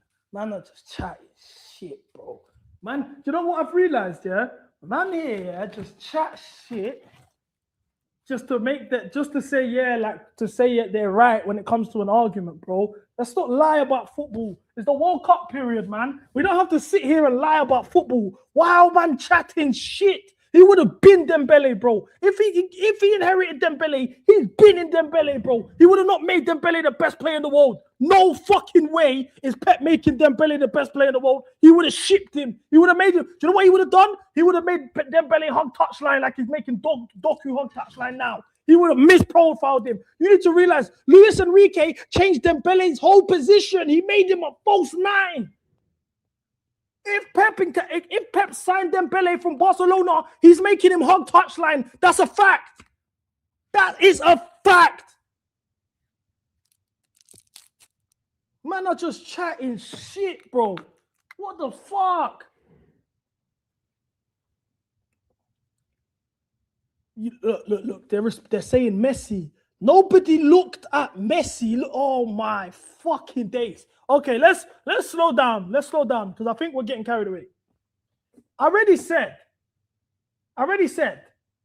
Pep, in terms of impact and what he's done for the sport,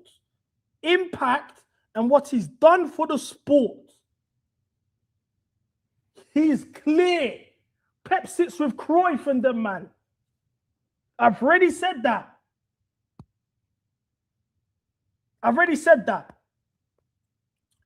Cool. Now, I'm saying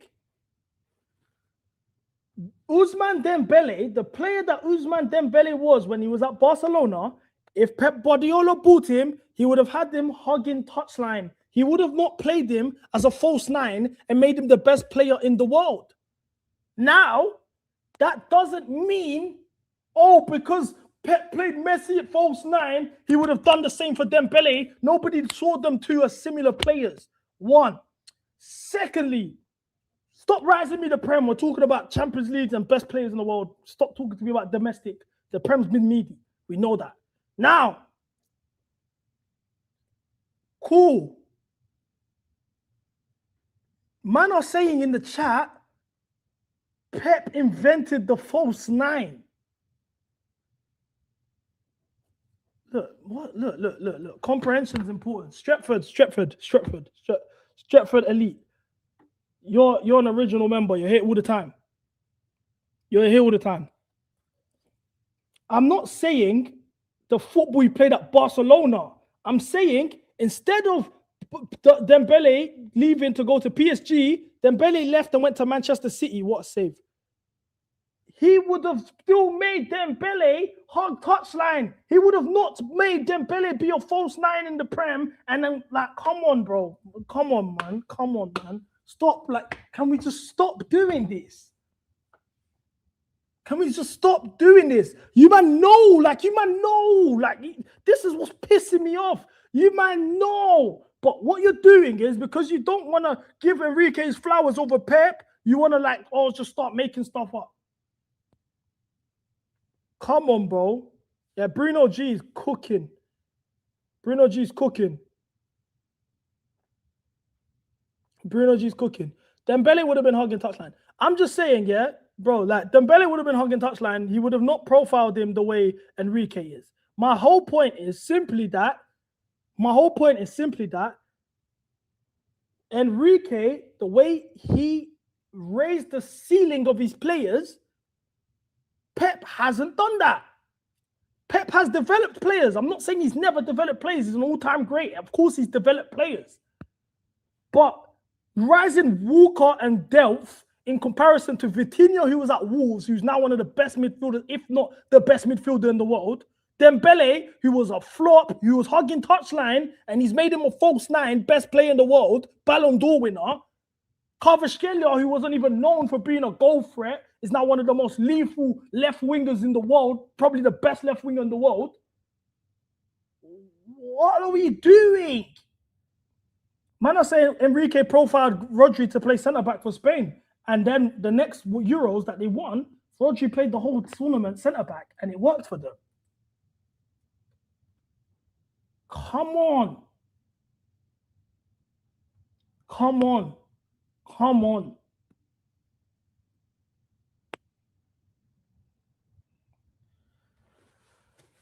All right, look, yeah, guys, you're rage baiting me. I'm making a tuna sandwich. You man are rage baiting me. I'm making a tuna sandwich. I just want to make it clear. I never said that Enrique is better than Pep. I'm just saying they sit on a table together. And the fact that we're debating this just shows they sit on a table together. But instead of you, man, just accepting that they sit on a table together, you won't want to, oh my gosh, Pep, oh my gosh, Pep, oh my gosh, Pep.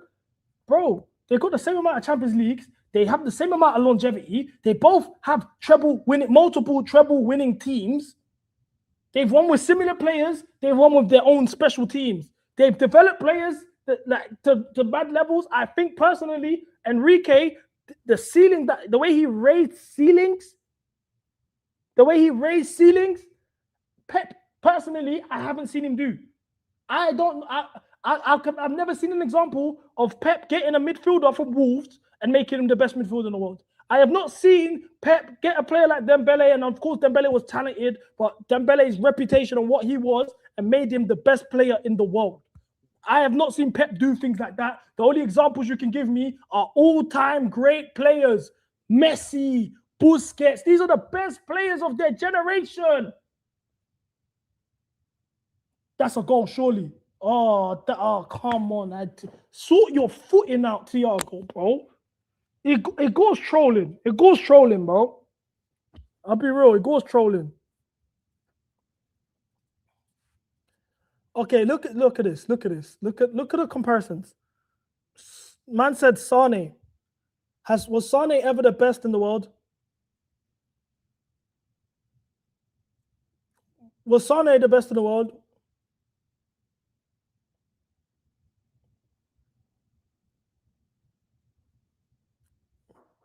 Vinny, 1v1. What you got for us? Won the free kick at least. Sane, stop saying Sane to me. I'm giving you examples of man being the best. Man being the best. He made a midfielder from Wolves the best midfielder in the world. He made Dembele the best in the world. Now, a good argument is Rodri. I'll say, cool, Rodri, solid, 100%. Chapeau, he won a Ballon d'Or as well. That's a good argument. Sane was not the best in the world. Thank you, United Kai. Thank you. That's my whole point. Thank you. Thank you. And on that note, I'm going to make my tuna sandwich. Thank you, bro. Man, I'm just saying stuff, bro. I just wish people could be honest. I just wish man could actually be honest, bro. All right, thanks. I wish people can actually be honest. It's not every day, I want to win an argument. I want to win an argument. Just chatting shit, bro.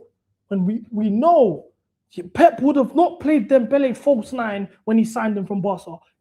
Bro, do you know what Dembele's reputation was at PSG? Dembele's reputation was missing that chance in the first leg against Liverpool, and then when they blew the lead, everyone blamed him. He wasn't known as a bagsman in front of goal. He was never known as that. So when you man are saying, oh, yeah, Pep would have played him false nine because he played Messi false nine, are you man slow?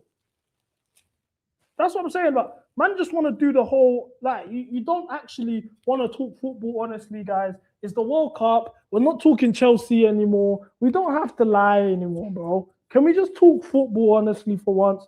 Do we have to sit here and lie to each other? Come on, man. We talk to each other every other day. I consider you, man, my actual friends, you know. I talk to you, man, more than I talk to my brethren. I've got people that I fought wars with. I have people that, you know what I'm saying? We've had to, you get me? We fought wars with. We've got in the cab and we've said if we catch something, we might go to jail together. I talk to you, man, more than I talk to them.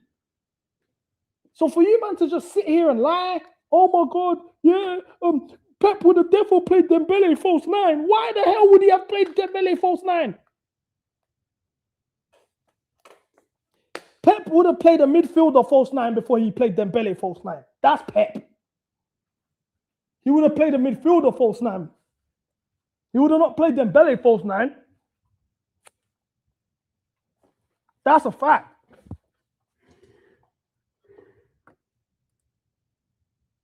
I'm acting like Dembele. I never said Dembele was a scrub. But we knew what his reputation was.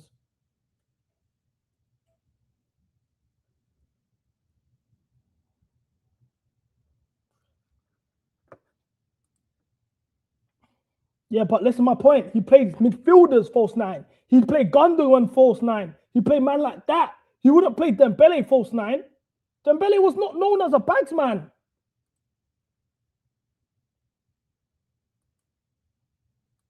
Come on, bro.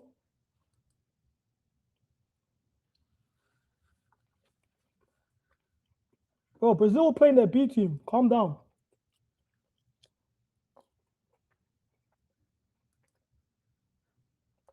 Did Thiago miss another sitter while I was gone?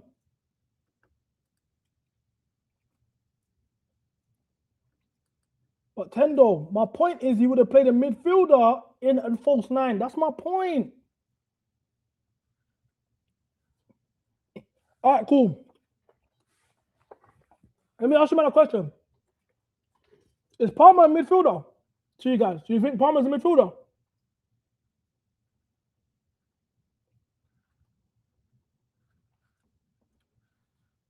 Is Palmer a midfielder? Yes or no?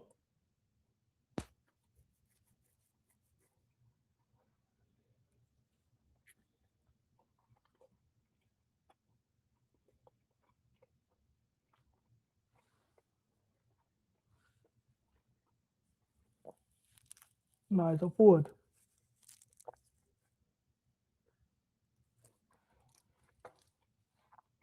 It's a wing fielder. I think Foden and Palmer are the same position. Like they're not. I wouldn't call Foden a winger. Same way I wouldn't call Palmer a winger. They're wing forwards. You can say that. They're wide tens. But Foden's not a winger. So rising for Foden's a winger and he played in full time. Foden's not a winger. They're central players. Foden's a central player. Dembele was a touchline winger. He was always known as a wide player. He wasn't central. Pep's never played a central play, like a non-central player in the false nine. The only example you'd give is Messi, who could play anywhere. Is Messi. And even when he was false nine, he had the license to roam, drift, do whatever he wanted to do. Zinchenko was a midfielder. Gundogan was a midfielder. Foden is a central player.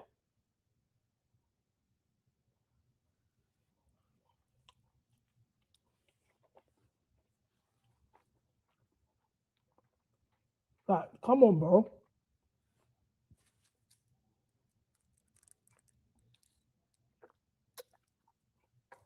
Bro, come on, Tendo, man. Foden ain't a winger, man.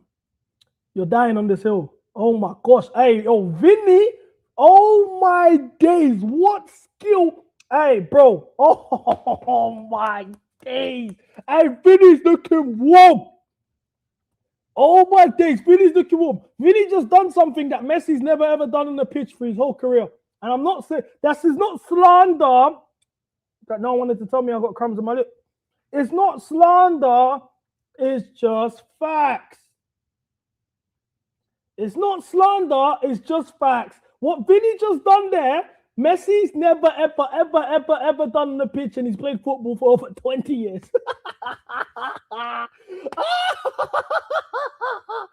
Find me footage of Messi doing that. I'll give you 3 bills. Find me, whoever finds me footage of Messi doing that, I'll give you guys 3 bills. I'll try to give you 3 bills right now. You can, whatever way you want it, crypto, GBP, whatever. That's it. It's not slander. I'm just saying facts. This is for me, like I said, guys, it's a World Cup year. It's World Cup season. Can we be honest about football? Look, apparently I'm LARPing. Let's get the comment up. I'm LARPing as a football fan because I'm pointed out that as a football fan, watching somebody play for 20 years, he's never done what this person's just done. That's a fact. It's the same way, for example, I don't know if Charlie Adams scored a goal from the halfway line. Neymar's never done that. If somebody said that, what's wrong with that? Where's the crime? That's a fact. You get, like, this is my thing. But for some reason, when we say facts about Messi, chat get insecure. Why are we getting insecure? Because of the truth. What that Vinny Jr. skill, Messi's never done. It's calm. Doesn't mean that Vinny's better than Messi. It doesn't mean that Vinny's better than Messi. It just means Vinny just done something on a football pitch that Messi's never done. Roulette chat? What do you mean roulette chat? Oh, yeah, word, yeah. Rise the roulette. If I'm trolling, just show me the roulette. If I'm trolling, just show me it. Let's search on Google. Let's search up Messi roulette.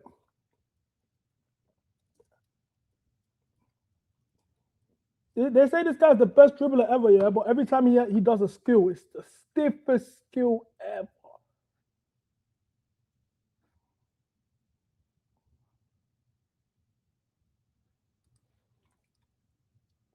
Mind you, yeah, the roulette that he did, the roulette that Vinny did, he nutmegged him in the process of the roulette. Can someone find me, please? Check your DMs, check your Twitter DMs. Here we go.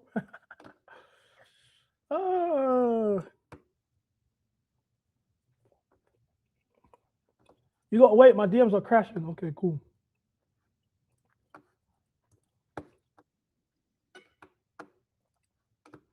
Okay.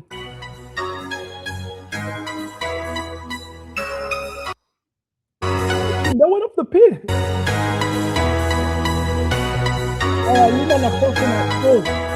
You man are posting. Real talk. I just saw the footage. Real talk. This is embarrassing. No. I'm actually appalled. All right. Chat. This I can't put this one because it will copyright me. Hold on. Okay, here's the roulette. No. Chat. This is bad. Chat. Real talk. Chat. This guy played for 20 years. He's played for 20 years.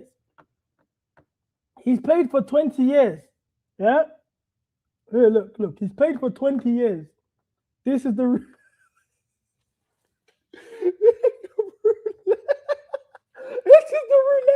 This is the roulette. They're rising. I can't. Do I have to zoom out? Hold on. Chat. They're rising footage. Yeah. They rose footage from. Oh yes, finally. Okay. We got it now. The rise footage of Neymar. Of Messi. They rose footage of Messi playing with the Olympic team. They rose. They rose the Olympic team of Argentina. And this. Oh. No. All jokes aside.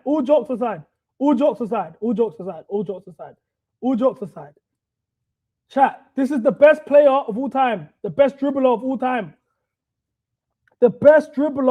time. Yeah? This is the roulette they're bringing to the table.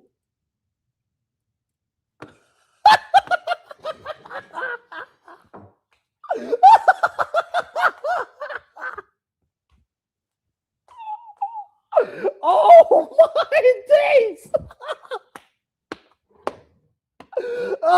Now he don't need skills. This deflection every time. Now he doesn't need skills. Nobody said he needs his skills. Nobody said, yeah, that he needed skills. All I said was what he just done on the football pitch, what Vinny Jr. just done in the football pitch, Messi's never done. That's it.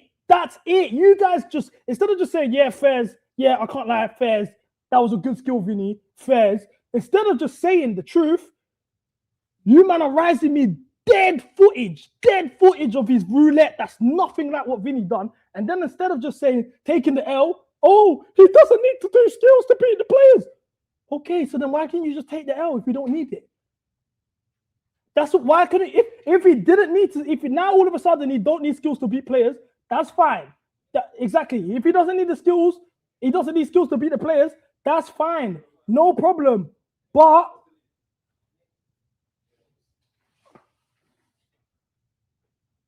if that's a problem, that's fine. But why are you gonna sit here and lie? That's my thing. Why are we gonna sit here and lie? I'm gonna zoom in on this footage. I don't know how I'm gonna zoom this in, but I'm gonna zoom this in. Oh, okay, cool. Okay, we've zoomed in. Bear with me, chat.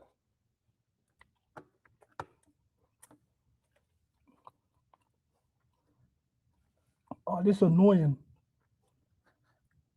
I think I'm gonna have to put the big. Can I put it on big? Oh, okay. Okay.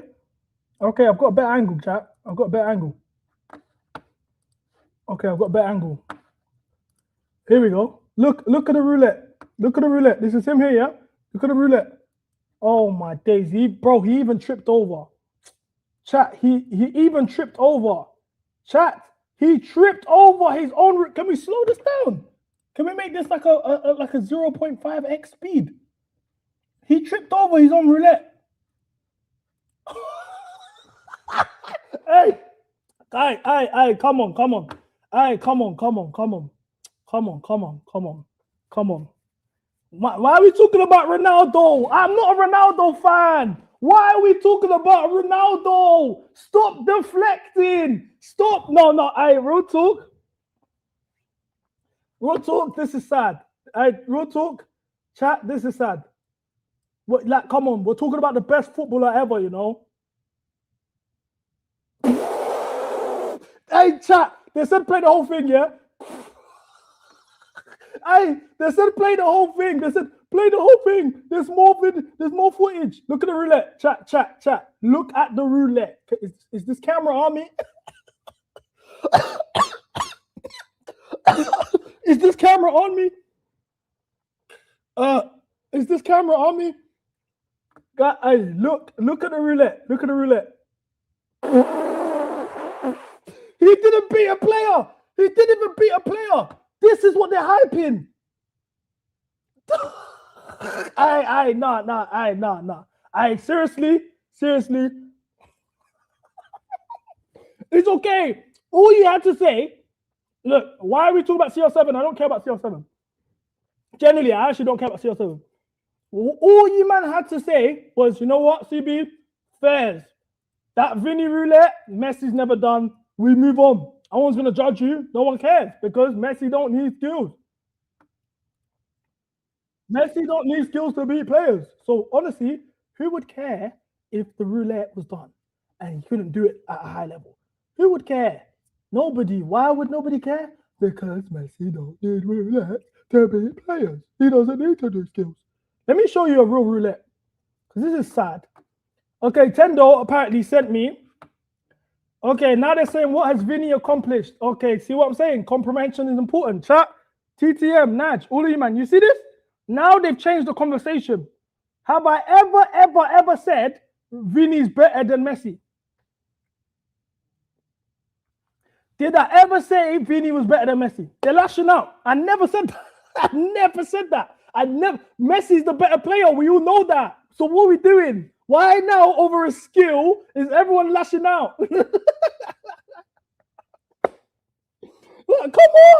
Come on, there's nothing wrong. There's nothing wrong with just saying, you know what? Fair enough, it was a good skill. It's like if Charlie Adams scored from the halfway line and someone said, you know, Neymar never scored from the halfway line. I'll say, you know what? Fair enough, that's a good goal. And we move. I'm not going to argue and then get proven wrong and say, oh, Neymar don't need to score from the halfway line anyway. He can score better. Oh, what has Charlie Adams accomplished? What the fuck? Like, what the hell, bro? It's okay. So apparently Tendo's got bad boy footage. Let's see what this is Messi's best ever roulette, according to Tendo. Bro, do you know why it's sad, yeah, when you talk about Messi skills? Because it will be one grainy clip, all slow down. Here we go. This was the Olympics, if I'm not mistaken, Olympics 2008. So this is under 23s football, by the way. Can you see the screen? Oh, you guys can't see the screen. Apologies. This is the roulette they're talking about, chat. This is the 2008 Olympic Games, under 23 football.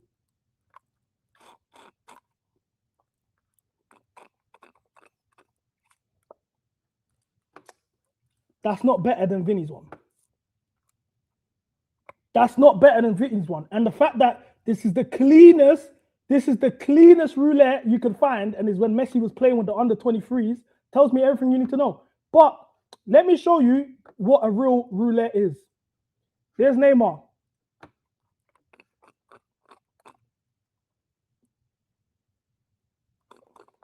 And look, why is there so much footage? Why is it not just one random grainy clip?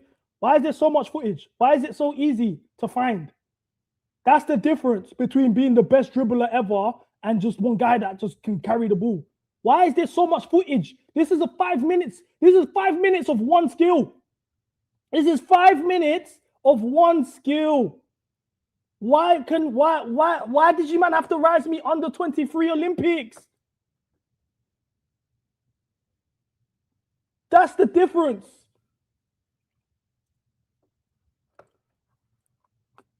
That's the difference. But look, this is my point. These guys, it's pathetic, man. Because all you guys had to say was fairs. All you man had to say was fairs.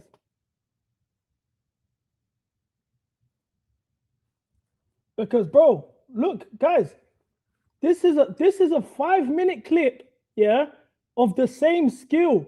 Look how difficult it was for you guys to find footage of. You guys had to rise me under 23s Olympics 2008 footage. Olympics 2008 footage, bro. Has the second half started yet? Someone said, what about Neymar right now? Neymar's finished. Okay, you man fucked up. You better pray the second half ain't started. You better pray the second half has started. It hasn't. You man are fucked up. You man fucked up. See, this is the difference between me and you Messi stands. Because I can actually back up what I'm saying. Pause. That's the difference. I can actually back up what I'm saying. You man can't do that. You man are just fanboys for the sake of being fanboys, bro. That's the difference. I've given you man the roulette. That's calm. You man are watching the roulettes. It's calm. You asked for 2026 Neymar. Here's 2026 Neymar. Let's see. Is this 2026 Neymar? This 2026 Neymar. Okay. Beating players. Okay. Through on goal. What's he gonna do?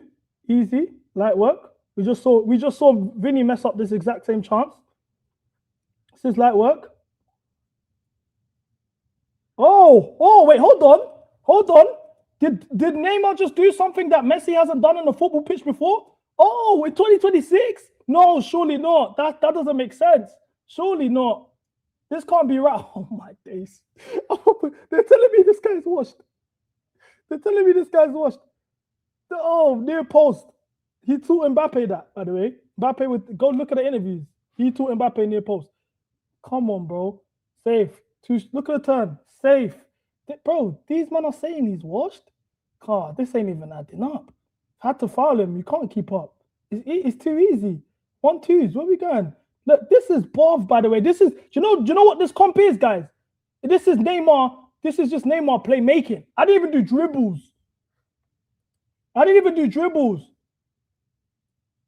Oh, now it's deflected. Now it's show the team.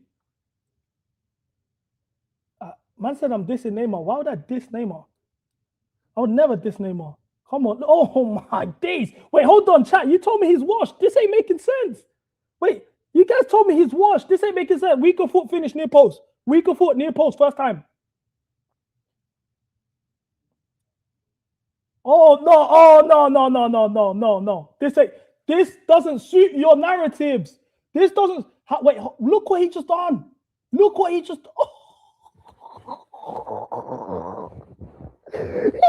man told me he's washed. Wait, no. You guys just told me he's washed.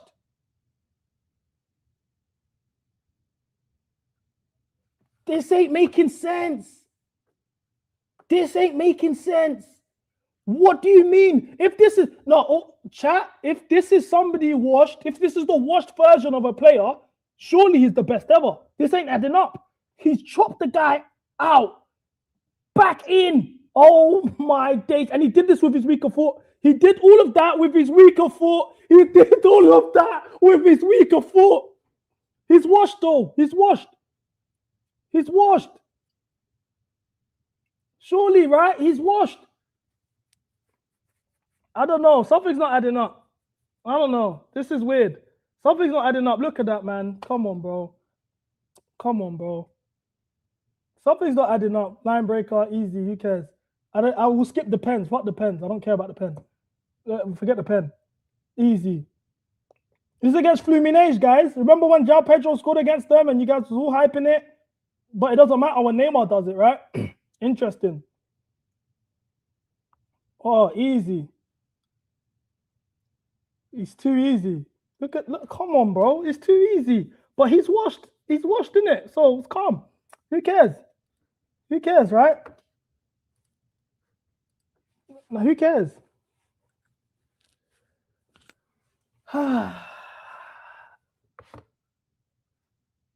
Guys, TTM. They say Neymar's washed and he's shit for João Pedro. You ask them, they say, oh, I put footage of Neymar not being washed. What's the response? Who's he playing against? And then I list out the teams that João Pedro scored against this season. and it gets spooky. CP, oh my gosh, you're slandering our players. Why is stating a fact slander? In what world is stating a fact slander? That's what I don't understand. CP, Neymar's washed. Neymar's so washed. He's finished. Have you watched Neymar play this season? Because I do. I stay up at 3 a.m. and watch Brasileiro Serie A. The game's on. I know the game's on. I'm watching it. But I'm staying up watching Brasileiro Serie A. So are you watching them? I know you're not. Okay, cool. You're not watching the games. That's fine. Not judging you. Cool. Let me educate you and put footage of what Neymar's doing right now in 2026. Oh, he's washed. Who are the defenders he's playing? He's playing against random bums. Oh, he's shit. Okay, cool. Calm. Now let's get the list of players. Let's get the list of teams João Pedro scored against. West Ham, relegated. Fulham, 11th. Tottenham, 17th. Wolves, 20th place, relegated. Newcastle, 12th. Villa, the best team he scored against, they were 4th and Europa League champions. In his purple patch, Brentford, 9th. Palace, 15th. Leeds, 14th. Burnley, relegated. Wrexham, championship. Port Vale, championship. Nottingham Forest, 16th. So then why do you guys care? You guys don't care about who the guys are playing against. You don't care. It's about performances. But now look at the response. CB, you're crashing João Pedro. How am I crashing him for saying the facts? That's not crashing him. You guys don't care about who they're playing against. You care about good performance. So when I give you guys good performance, who's he playing against? Come on. The two best teams he scored against was Aston Villa and Napoli. That's it. The rest are relegation, bottom half of the table, championship teams. I'm watching the game, by the way. So then, do you know what they do? Oh, well, fuck Ancelotti. Ancelotti doesn't know ball. Okay, but if I tell you, man, Maresca's shit and fuck Maresca, what do you guys say to me? Oh my gosh, how dare you talk about Maresca? He won us 2 cups. He won us 2 cups and finished 4th. Ancelotti won us a league title in our first league FA Cup double, but Ancelotti won it. No, who cares? You're talking about Maresca. So you guys are hypocrites. You guys are hypocrites. Let me tell you why you're hypocrites. You criticize Ancelotti. He's won us a league title and an FA Cup for Maresca, who's won us the Conference League and the Club World Cup. You criticize Neymar for playing against shit teams, but you hype João Pedro, who scored against shit teams. Truthfully, you might not hypocrites. Simple. If you guys don't understand that, calm. Like that's the thing. Like, I'm not crashing João Pedro. I rate João Pedro, but to even fix your mouth and entertain a Neymar João Pedro conversation, you man are mad. Neymar is better than João Pedro right now today. 6th of June 2026. Neymar is better than João Pedro. So what now? He's washed. See, he's washed. Fucking bozos. What? Because what? João Pedro's better than him because he scored against Wrexham, yeah?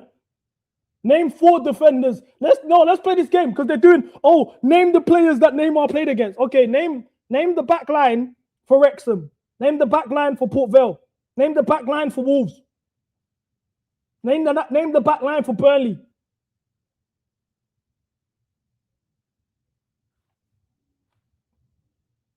See what I'm saying? Fucking idiots in this fan base. That's my whole point. This is what I said earlier in the stream. Chelsea fans are the dumbest fans in the world, bro. The dumbest fan base ever are Chelsea fans. They don't watch any other football but Chelsea. They think everyone is shit. It makes no sense. Any footballer that you rise that isn't anyone they watch, he's shit, fuck him, CBR, he's shit. Remember when this chat was telling me Upamecano shit? When I said I'll sign Upamecano, you bring in Upamecano shit. We watch tossing every week. I wanted Konate. Oh, you want Konate? He's shit. What are you talking about? That's the thing. These Chelsea fans, they don't know football. They don't know football. They slander Ancelotti and they back Maresca. Why would I ever in my life question Ancelotti's decisions over Maresca? It's embarrassing. And then, on top of that, the João Pedro thing, João Pedro had 8 opportunities for Brazil. 8 opportunities for Brazil. 8 opportunities for Brazil. Let's highlight some double standards once again. Are there Man United fans in here? Obviously, I know TTM's United. United Kai is here. Obviously, United fans are here. Stretford Elite should be here as well. Yeah. These are Man United fans are here. So you guys will know better than anyone else. Hypocrites in this fan base. So it's an absolutely shocking, blasphemous decision that João Pedro didn't get picked for Brazil. But prior to the Brazil call-ups, he went 008. This is the same fan base that are the kings of 007. Oh my gosh, this guy went 007. Oh, this guy went 007. Oh, he went 007. If a striker goes 007 in the Premier League, what do you guys say? What do you guys say? No. Let's forget who we're talking about. Forget the context of the situation for now. If a striker went 007 in the Prem, what do you man say? This guy went 008. Oh, how can he not get picked? Fuck Ancelotti. Ancelotti doesn't know ball. Are you man fucking crazy? Shit, bro, come on, bro. And then if I say this, what do they say? CP, you're slandering João Pedro. CP, you're slandering João Pedro for engagement. What are you man talking about? If I wanted the engagement, I would tell GM, clip this and post it on TikTok. Have you seen any clips of me talking about this stuff when it comes to João Pedro on TikTok or Instagram Reels or any of that? No, because at the end of the day, this is in-house. This is in-house conversations. I'm not going to put this out there because I fuck with João Pedro. But let's tell the truth. He went 008. He went 008 as a striker. Should we list out the games? Do you want to see the games that João Pedro played for Brazil? So let's go on the computer. I'm watching the game at the same time, by the way. João Pedro games for Brazil.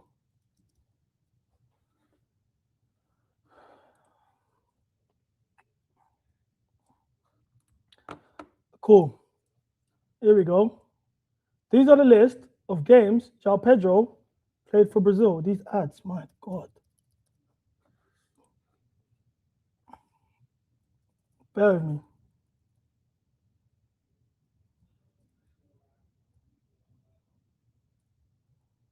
Cool. We'll start from the very top.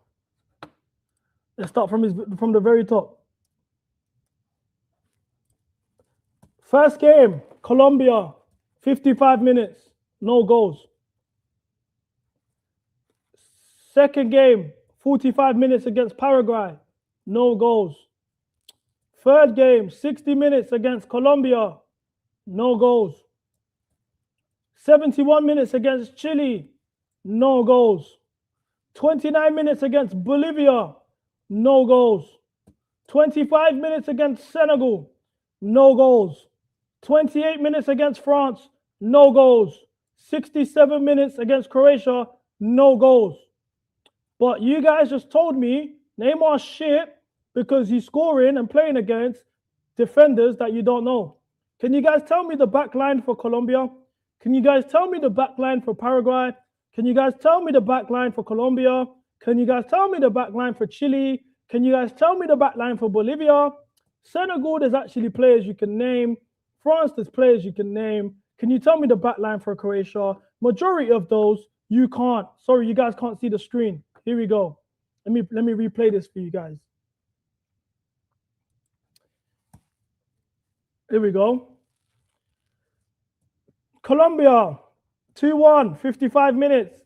63 minutes, sorry. Not blank, no goals, no assists.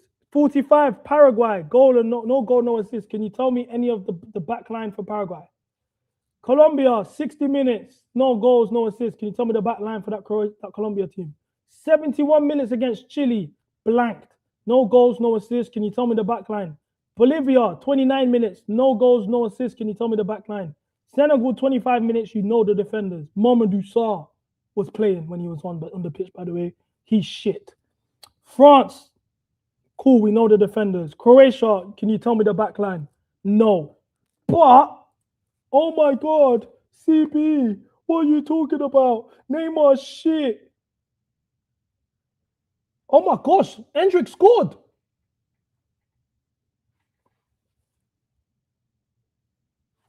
Endrick scored.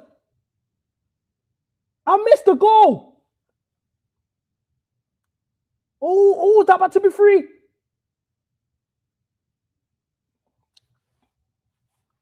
Oh, you guys rage baited me into missing Endrick's goal. I need to now watch. I need to go on center goals. Was it a mad goal, chat? Was it a mad goal? You guys rage baited me. I swear down, you man rage baited me.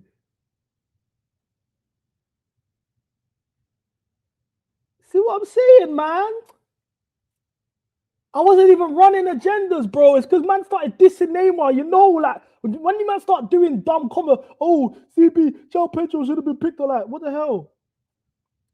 Center goals didn't even post it. It was a cutback. Center goals didn't even post it. Let me just search Endrick. Actually, I got a couple Brazilian pages. Oh, here we go.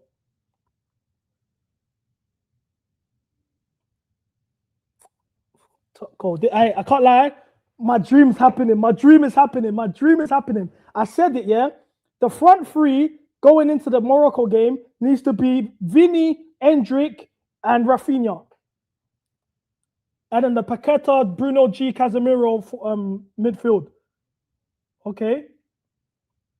Okay, Ryan. Okay, Ryan. Endrick is their starting 9, bro. He has to be their starting 9. He has to be.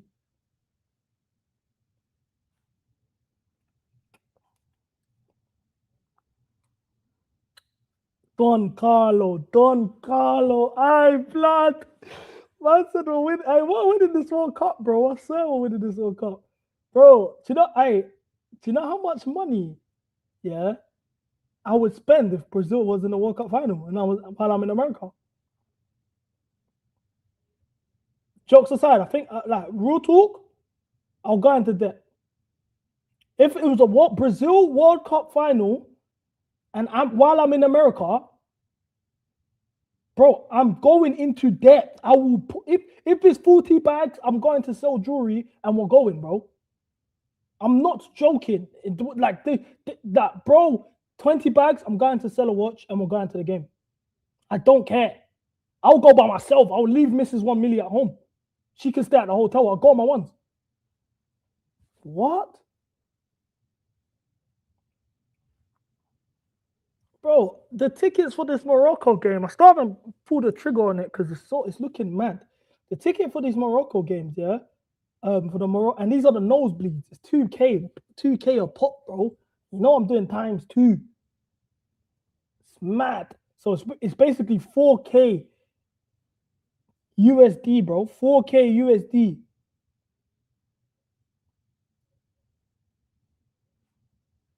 So it's mad. So it's mad. So I'm this close to paying. I'm this close to paying to go watch that Brazil Morocco game. And I know, and Neymar might not even start, which is crazy. But a final. So if I'm doing that for the first game, a final. What do you think I'm willing to do? What? No, real talk. A final. What do you think I'm willing to do?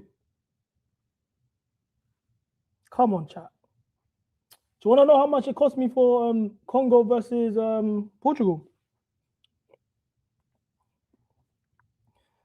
Obviously, this is Congo's first World Cup game in 52 years. Allow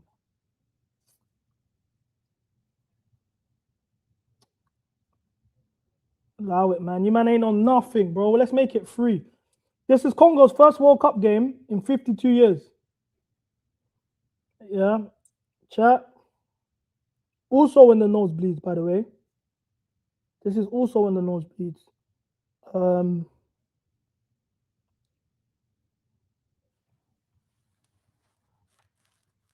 I'm not proud of this one. Hopefully he's not showing the... Yeah.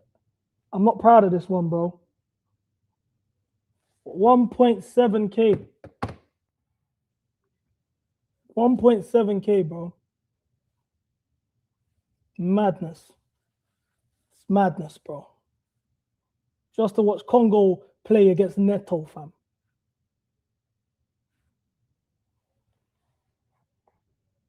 Absolute mind games. These World Cup prices are ridiculous because obviously Club World Cup was like $2 bills. 160, shit like that. It was change, bro. This World Cup, bro, like I might go broke, chat. I might go broke still. If you guys see me in America moving mad, I Barca reacts, my G. What you saying, bro? Watching Brazil right now, G.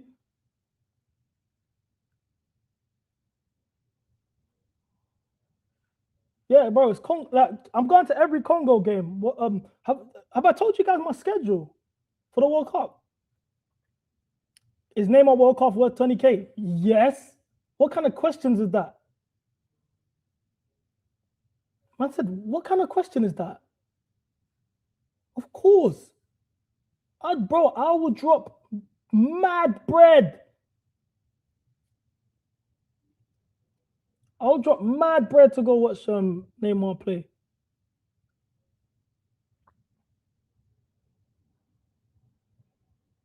All right, cool.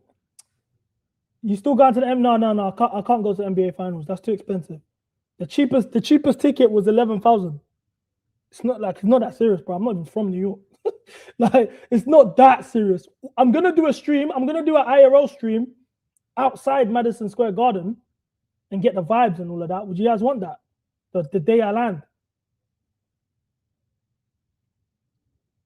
Would you guys be on that? So I'd basically like, I'll go outside Madison Square Garden, IRL stream. We'll see the New York fans, the Knicks fans, whatever. We'll walk around the city. So the NPCs are going all around New York, shit like that. Yeah, Barca Reacts. I'm all over the East Coast. I'm doing New York, Houston, Mexico for Congo, Colombia, Atlanta, Miami, back to New York. So yeah, man. I'm linking up with JM. Me and JM are doing an IRL stream in Atlanta. Okay, let me tell you guys my schedule because I know it's the original members. So because I kind of wanted to surprise you, man. And I have some surprises that I won't tell you. But yeah, cool. New York. We're gonna get to New York first. That's the first stop. The first stop's New York. In New York, we're gonna do an IRL stream. Just going around the city. We're gonna go Penn Station. We're gonna go to obviously the Madison Square Garden, whatever, Manhattan. We're just gonna just tour the city. Normal. Then we got Brazil versus Morocco. Now I haven't bought the tickets yet, but I intend to. Then we go to Houston for Congo versus Portugal, IRL stream. Now the Congo stuff, I'm doing a short film for Congo. We're going to do a short film on this YouTube channel. I'm going to post it after their group stage where we're just going to talk about Congo World Cup journey and how it like following them, the crowd, the audience. I spoke to Wisa. We're going to have Wisa part of the show, Wan-Bissaka part of it as well. And that's going to be the short film that we're doing around Congo. But in between the short films, while the short films being filmed, we're going to do IRL stream, Congo versus Portugal, IRL stream in Mexico, Congo versus Colombia, IRL stream, Congo versus Uzbekistan. As well as that, we're going to do vlogs, Congo versus Portugal, vlog, Congo versus Colombia, 12 hours in Mexico, vlog, Congo versus Uzbekistan in Atlanta, vlog. Also, while in Atlanta, we're doing the IRL stream with JM. JM's going to take me to the block. We're going to try out some soul food. We're going to see whether his streets are governed. Do you know what I'm saying? That's in Atlanta, IRL. Then we're going to do Miami. 1v1 bull sesh. Is CB really as cold as the people say he is? Anybody that's in Miami wants to pull up and see what I'm really saying, we're going to link up with Worldwide Ones, and it's going to be the bull sesh over there in Miami first week of July. Then we're back in New York. And also, we're going to try and go to like a quarterfinal game in Miami as well. Then we're back in New York, and it's whatever, innit? Hopefully, I'm not broke by then. We can go to more games. If I'm not at any more games after that, you know what I'm saying? If I start doing watch-alongs at the bar, like if I'm doing watch-alongs at the bar and shit like that, just know, listen, yeah, look, we ran out of bread. That we ran out of bread. Yeah, yeah, I'm being transparent, innit? I'm being transparent. Let me check your super chat. I didn't see it earlier, bro. Sorry, Assad. Check. Oh, there's quite a few super chats. Check latest video from Discord Reacts. I don't have the Discord on here. I don't have the Discord on the PC, and I don't know my password. GM low-key set this up for me, I think. Let me check if I can put it on the computer from here. Give me a second.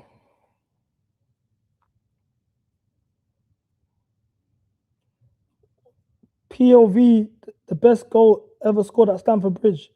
This is copyright. This is copyright to the brim, Assad. I can't even put this. What's this? Essien's goal against Arsenal.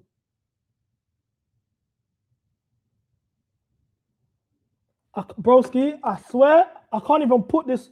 I can't put this on the stream, bro. I'll get copyrighted because it's Premier League. I can get away with doing like South American. Like, that's why I always put Neymar clips. It's easy. Even when bro put the Olympics, Argentina, that's calm. I'm not getting copyright for that. Premier League, it's not a joke, bro. I'm sorry, bro. I'm sorry. I actually would put it up. Only degenerates, Neymar haters wish injury on him. Messi truthers like myself have never wished injury on Messi. We're not mutants like that. No, facts. And you know what's crazy, yeah? The real Messi fans actually want Neymar to win. Because they're like, bro, Messi's done his job. Messi fans, the real Messi fans love Neymar.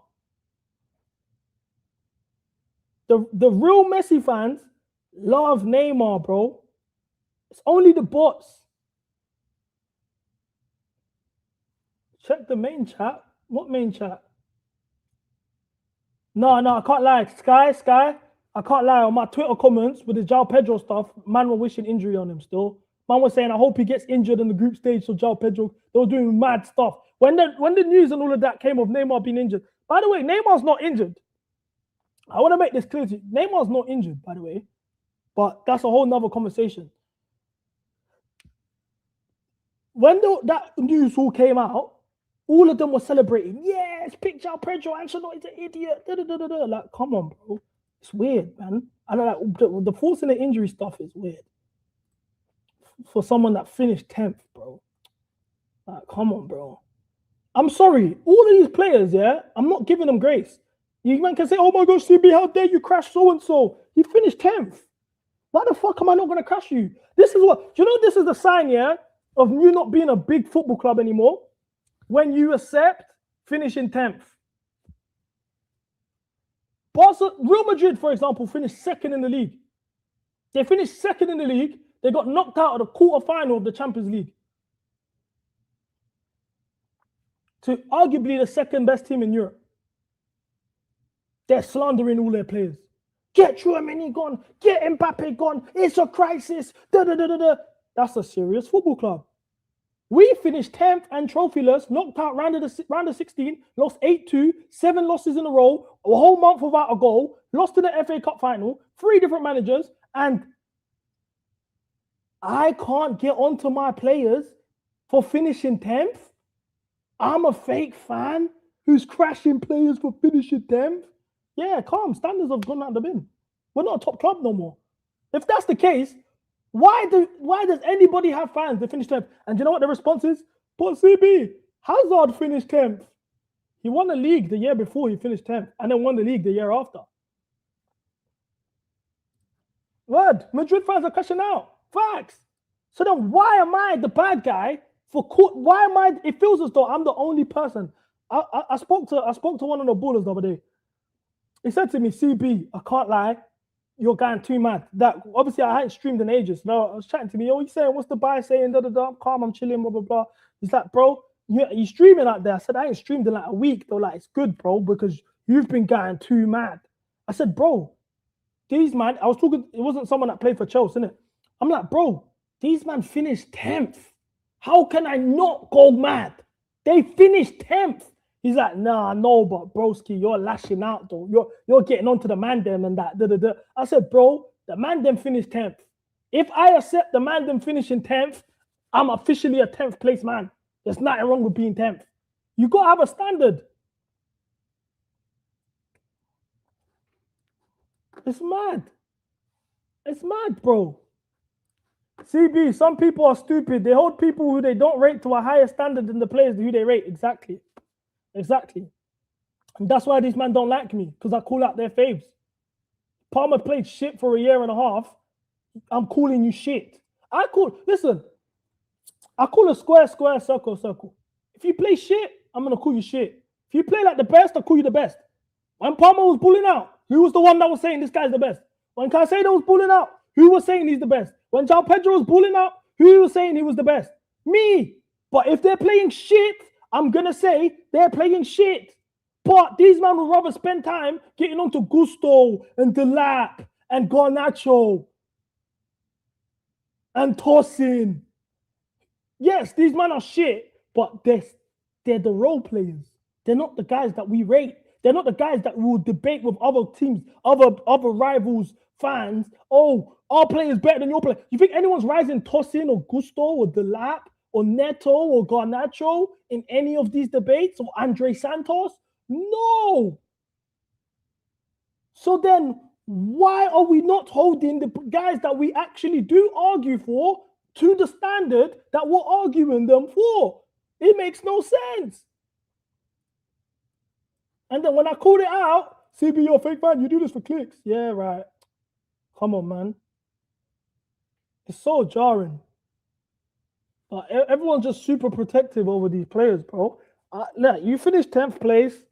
You lose 8-2. You go 7 games in a row losing. Why are we talking? Why are these guys still here? Why are we doing fan fiction and lineup builder and putting all of these guys in the lineups? I'm seeing people put all of these. I see all these lineup builders that are going posted on Twitter. Yeah, I see all of these people's lineups getting posted on Twitter, and I'm like, okay, Enzo and Caicedo are still in the pivot. We know that don't work. Martinelli on the pitch. Enzo Caicedo still in the pivot. We all know that doesn't work. Okay. Okay. Palmer and Enzo in the same midfield. Okay. Oh, Reece James playing right back in 2026, even though we know his body don't work the same. All right. Esteval, João Pedro starting, and then they will change the left winger. And they'll change one centre-back. Colwell will stay, one centre-back. So, what are we doing? Do you get what I'm saying? Like, how does this stop us from being... How do we start challenging for the league? How do we start challenging for the league if you guys want to keep 9 starters in the team? You want the same, 9 players who finished 10th in the team. Like, this is my issue, bro. CB, it's not realistic to get rid of all the players. Okay, bro. Calm. Remember when everyone got onto my list of players I would sell? Remember when I posted my list after the FA Cup final? I posted my list of all the players I'll sell, and everyone spent 7 hours on the panel criticizing the list that I put up. I posted it on Twitter. Everyone was saying they hate me and I'm an engagement farmer and fuck me. I don't know boo. How dare I? Blah, blah, blah. 5 days later. Oh, let's sell Kukurea. Oh, let's sell this guy. Oh, let's sell that guy. Okay, so every single person on my list, you guys want to sell now. Okay. Once again, this is why I don't take nobody on Twitter seriously. You know what I'm saying? Like, it's just like, man, I'm just hypocrites. Let's take a moment to laugh at Enzo Fernandez. Oh, Enzo Fernandez. Yeah. Look, our last hope, because I'm seeing a lot of copium from the Enzo Fernandez fans. Do you know what a lot of them have been saying?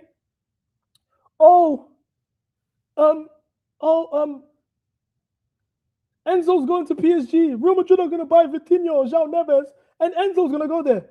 Why would Enzo go to PSG when he's known in France as a racist?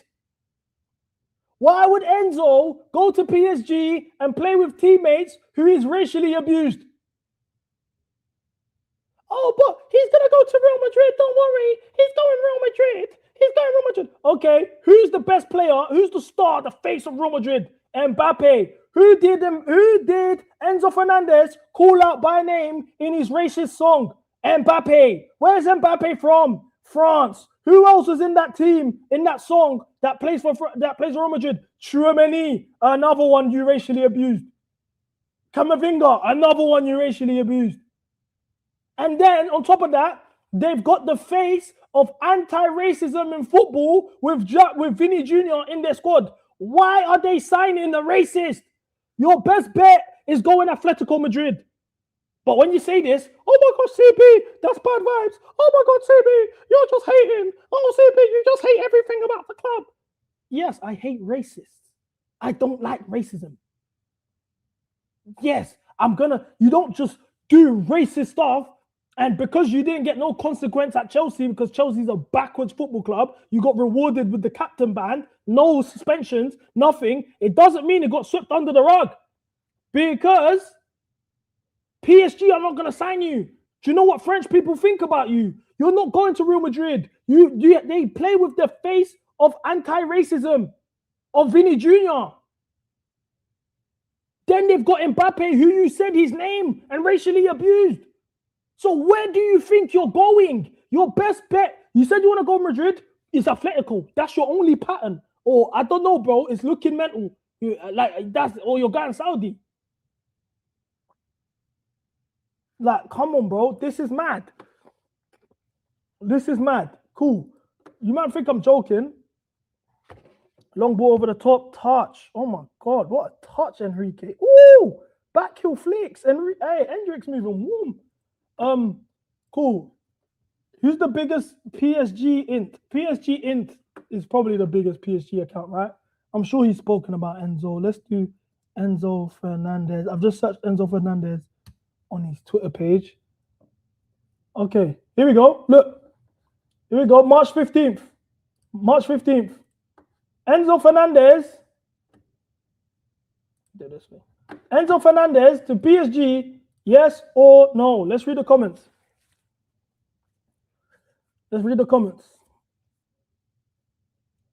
No. No, thanks. Non, frère, jamais. No, brother, never. Mid player. Look at his chant. There are a lot of players from Angola over there. Mr. Racist will not like it. Either way, this club represents the community from the suburbs of Paris, and a lot of us are from immigration. We don't want this type of player here. Stay away from our club. What did I tell you? Only Chelsea fans are saying no racist in Paris. No way. Look, I'm surprised. No, PSG don't need shit players like him. No, look at this. These are the guys. These are the players you men are begging. Oh my gosh, Daddy Enzo, don't leave my club. No, not a racist attitude at PSG. Look at this. Why would we downgrade? Look what is being said. Only Chelsea fans. Why not? PSG is the only team in Europe who can afford that. Only stupid Chelsea fans. This is why Chelsea fans are the stupidest fan base there is. Because only Chelsea fans are going to try and justify this stupidity. Jamais de la vie, pas de raciste dans mon club. That means never in my life will have a racist at the club. No racist in my club. No, he's a racist rat. Pas de raciste dans mon club. No racist in my team. Do you see what I'm saying? He's not allowed. Do you see what I'm saying, chat? He is not getting employed by PSG. That's not happening. And it's the same with Real Madrid. There's consequences for your actions. There's consequences for your actions. Simple. Fuck me, bro. What I'm saying, bro.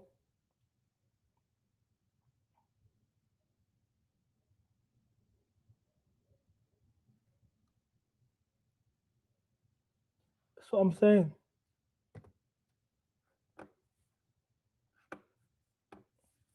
Like, our best bet with Enzo Fernandez and getting rid of Enzo Fernandez is Atletico Madrid.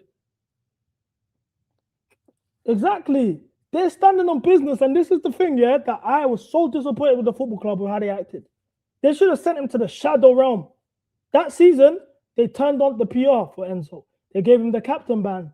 When he scored them little shit goals against these Conference League teams, which, oh, by the way, more hypocrisy. Because when it's Neymar, nobody gives a shit on who he's scoring against, right? It's, oh my gosh, who's he playing? Oh, these are bums. But when Enzo was scoring in the Conference League against backlines that nobody knew, oh my gosh, Daddy Enzo. They were hyping all of this nonsense, hyping all of this to the point where even calling him out as a racist, he was weird for doing it. Oh, you're being edgy. Oh, move on. Oh, it's true though. The song that he's singing wasn't fake.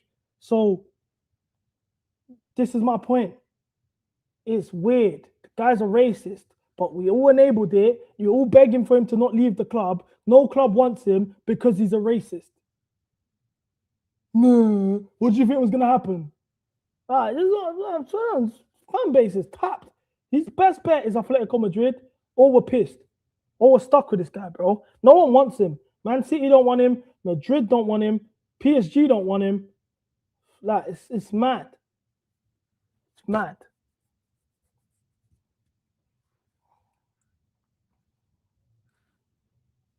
Yeah, second half of the media, I won't lie. You see how Brazil played their B team, done subs, and they're not losing to an African team? Oh, look, let me tell you the difference between the standards, yeah? If Brazil lost 2-1 today against Egypt, and France won 2-1 against Ivory Coast, what would the conversation be for the next week? Brazil are shit. Brazil aren't going to do anything. Brazil might get grouped. They're dead. All of that. You remember that? Is that not what would happen? Am I lying? Would that not happen? France lost 2-1 to African team, Ivory Coast. If I'm not mistaken, Egypt went further than them in AFCON. What's the conversation? Oh, they subbed on their B team. They did subs though. They did subs. Okay, Brazil just done subs now. They're winning 2-1. Something like this ain't adding up. And that's my point. See, the standard when it comes to Brazil, it's weird. And then, okay, let's play this game. Remember when we did the bracket with PR and all of them, man? Jose Mourinho come through and all of them, man? Come. And you, man, was all saying Senegal will knock out Brazil. Okay, fair enough. That's you man's opinion. Fair. It's the masses. The masses think that's or whatever. I don't agree with that personally. But cool. So based on what you saw against Ivory Coast, do Senegal also beat France? Because we watched Brazil beat Senegal. They just played them this season. You guys all said it doesn't matter. They will still lose to Senegal. Even though they just played them and beat them, they will still lose to Senegal. That's what you man told me. I said, why? Oh, because they lost to France in the knockouts, in a friendly with the B team. I said, oh, okay, calm. So, cool. Would Senegal knock out France based on the fact that they just lost 2-1 to Ivory Coast? And then the excuse is, oh, they're subs, so you need your best 11 to be Ivory Coast. That's what I'm saying. It's like the Brazil hate is bare weird, and it's like no other country gets this slander. It's not even Neymar, like it's just Brazil in general. Like the Brazil is like anything. If Brazil draw a game, oh my gosh, Brazil are finished. Remember Brazil drew to Korea? Oh my gosh, these men are finished. Da, da, da, da, da. England lost to Japan, no one cared. England lost to Senegal, no one cared. So it's mad weird. Like the Brazil slander is weird. England don't get more slander than Brazil. Stop it. No, they don't. Bro, Brazil lost the Copa America and Ronaldinho made an Instagram post with a paragraph saying he's so disgusted with Brazil, he doesn't even watch football anymore. You think if England get knocked out of the Euros, any legend's going to come out? Is there even a legend whose voice holds weight? I said England gets slandered. Harry Kane missed a penalty, skied a penalty in the World Cup against France. No one gave a shit. They moved on in 2 days. No one spoke about that anymore. Brazil got knocked out of Copa America and Ronaldinho made an Instagram post with a paragraph saying he's fallen out of football because of how bad Brazil are. It would never get to that point of slander. What are you, man, talking about?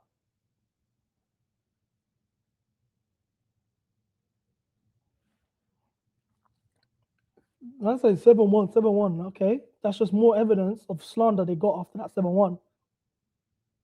England got knocked out against Iceland and no one talked about it again. Thank you. The only slander England get is the black youths. England lost 2 finals and they got praised for making the final in the first place. There's levels, man. It's calm. And not like come on, bro. It's levels. It's not by force, bro. Let me get the Ronaldinho post up.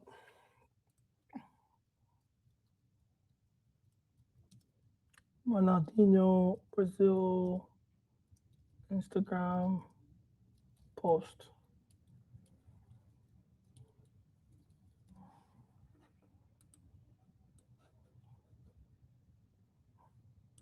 Ronaldinho, stop watching football.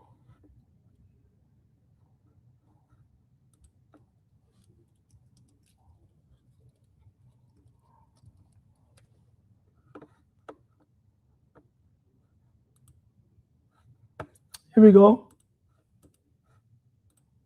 Look at this. That's it, folks. This is Ronaldinho, yeah? They got knocked out of the Copa America. They got knocked out of Copa America. This was Ronaldinho on his Instagram. 158 likes in 40 minutes. His big Instagram. That's it, folks. I've had enough. This is a sad moment for those who love Brazilian soccer. It gets hard. It's getting hard to find the spirit to watch the games. This is perhaps one of the worst teams in recent years. It has no respectable leaders, only average players for the major TV. I've been following football since I was a kid, long before I thought about becoming a player, and I've never seen a situation as bad as this. Lack of love for the shirt, lack of grit, and the most important of all, football. I'll repeat, our performance has been one of the worst things I've ever seen. Such a shame. I therefore declare my resignation. I will not watch any Copa America game nor celebrate any victory. Blood, what England legend is coming out and saying that? This is the face of, you could argue in the 21st century, this is the face of modern football. And nobody's saying he's wrong. No one's saying he's wrong for doing this. My point is, nobody in English football is doing this. Nobody in English football, no legend is doing this. A Paul Gascoigne, an Owen, a Rooney, a Beckham. Nobody's coming out and saying something like this if England don't perform. All you hear is excuse, excuse, excuse, excuse, excuse. That's the difference. But you might want to, you man just like arguing semantics 24/7. Like, what are you talking about? Ronaldinho is probably one of the faces of this sport, and he's just dragged them on his main Instagram. He crashed them, bro. This is something I would say.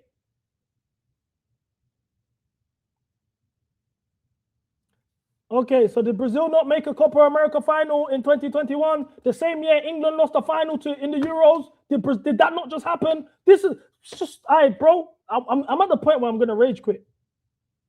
I'm at the point where I'm going to rage quit.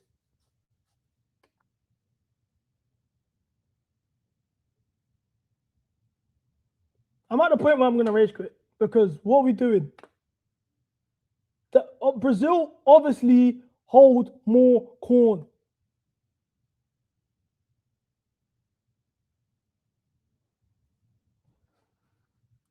Chat, I'm done, man. I'm done. I'm like, this is what I clocked here. Like, the game, like, we'll finish the game and we're wrapping up. It's on the 80th minute.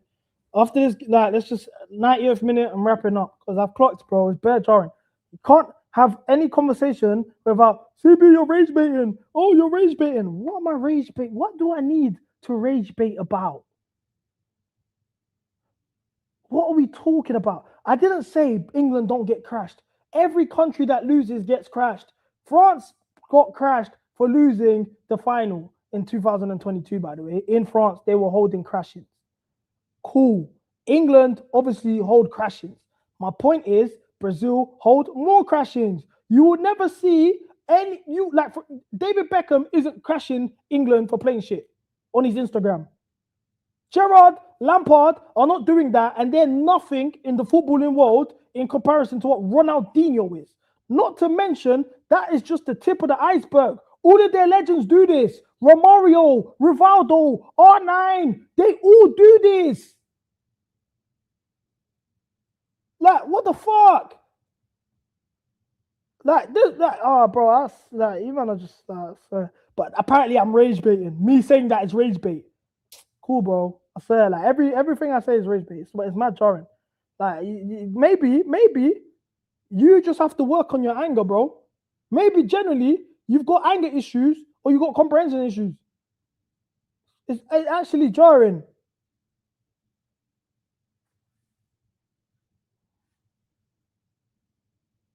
Fuck me, man. Yeah, racist Argentina. Oh, okay, cool. Tendo. Ask yourselves, why does Argentina get less slander than everyone? Ask yourself that. Why? Think very hard. Did they not have the darling of football who can never be criticized in anything he does, or even constructively? Even me saying this guy don't do skills led to a 34, 45-minute debate. He plays for that team. Obviously, the media darling, Messi's team, isn't going to get slandered. We know that. So what? You rise in Argentina, what are we doing? Messi's the face of that team. Why would they slander Messi? We all know that. This is what I'm saying. You man are deliberately being dense. Deliberately being dense. Oh, bro, like, come on, bro. Come on, bro. Seriously, man.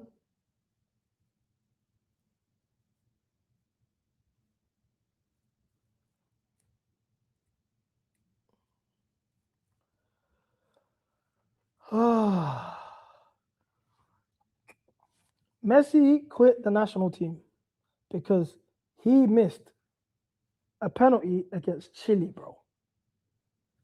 That's his own issue. Shannon Sharp, what did Shannon Sharp do?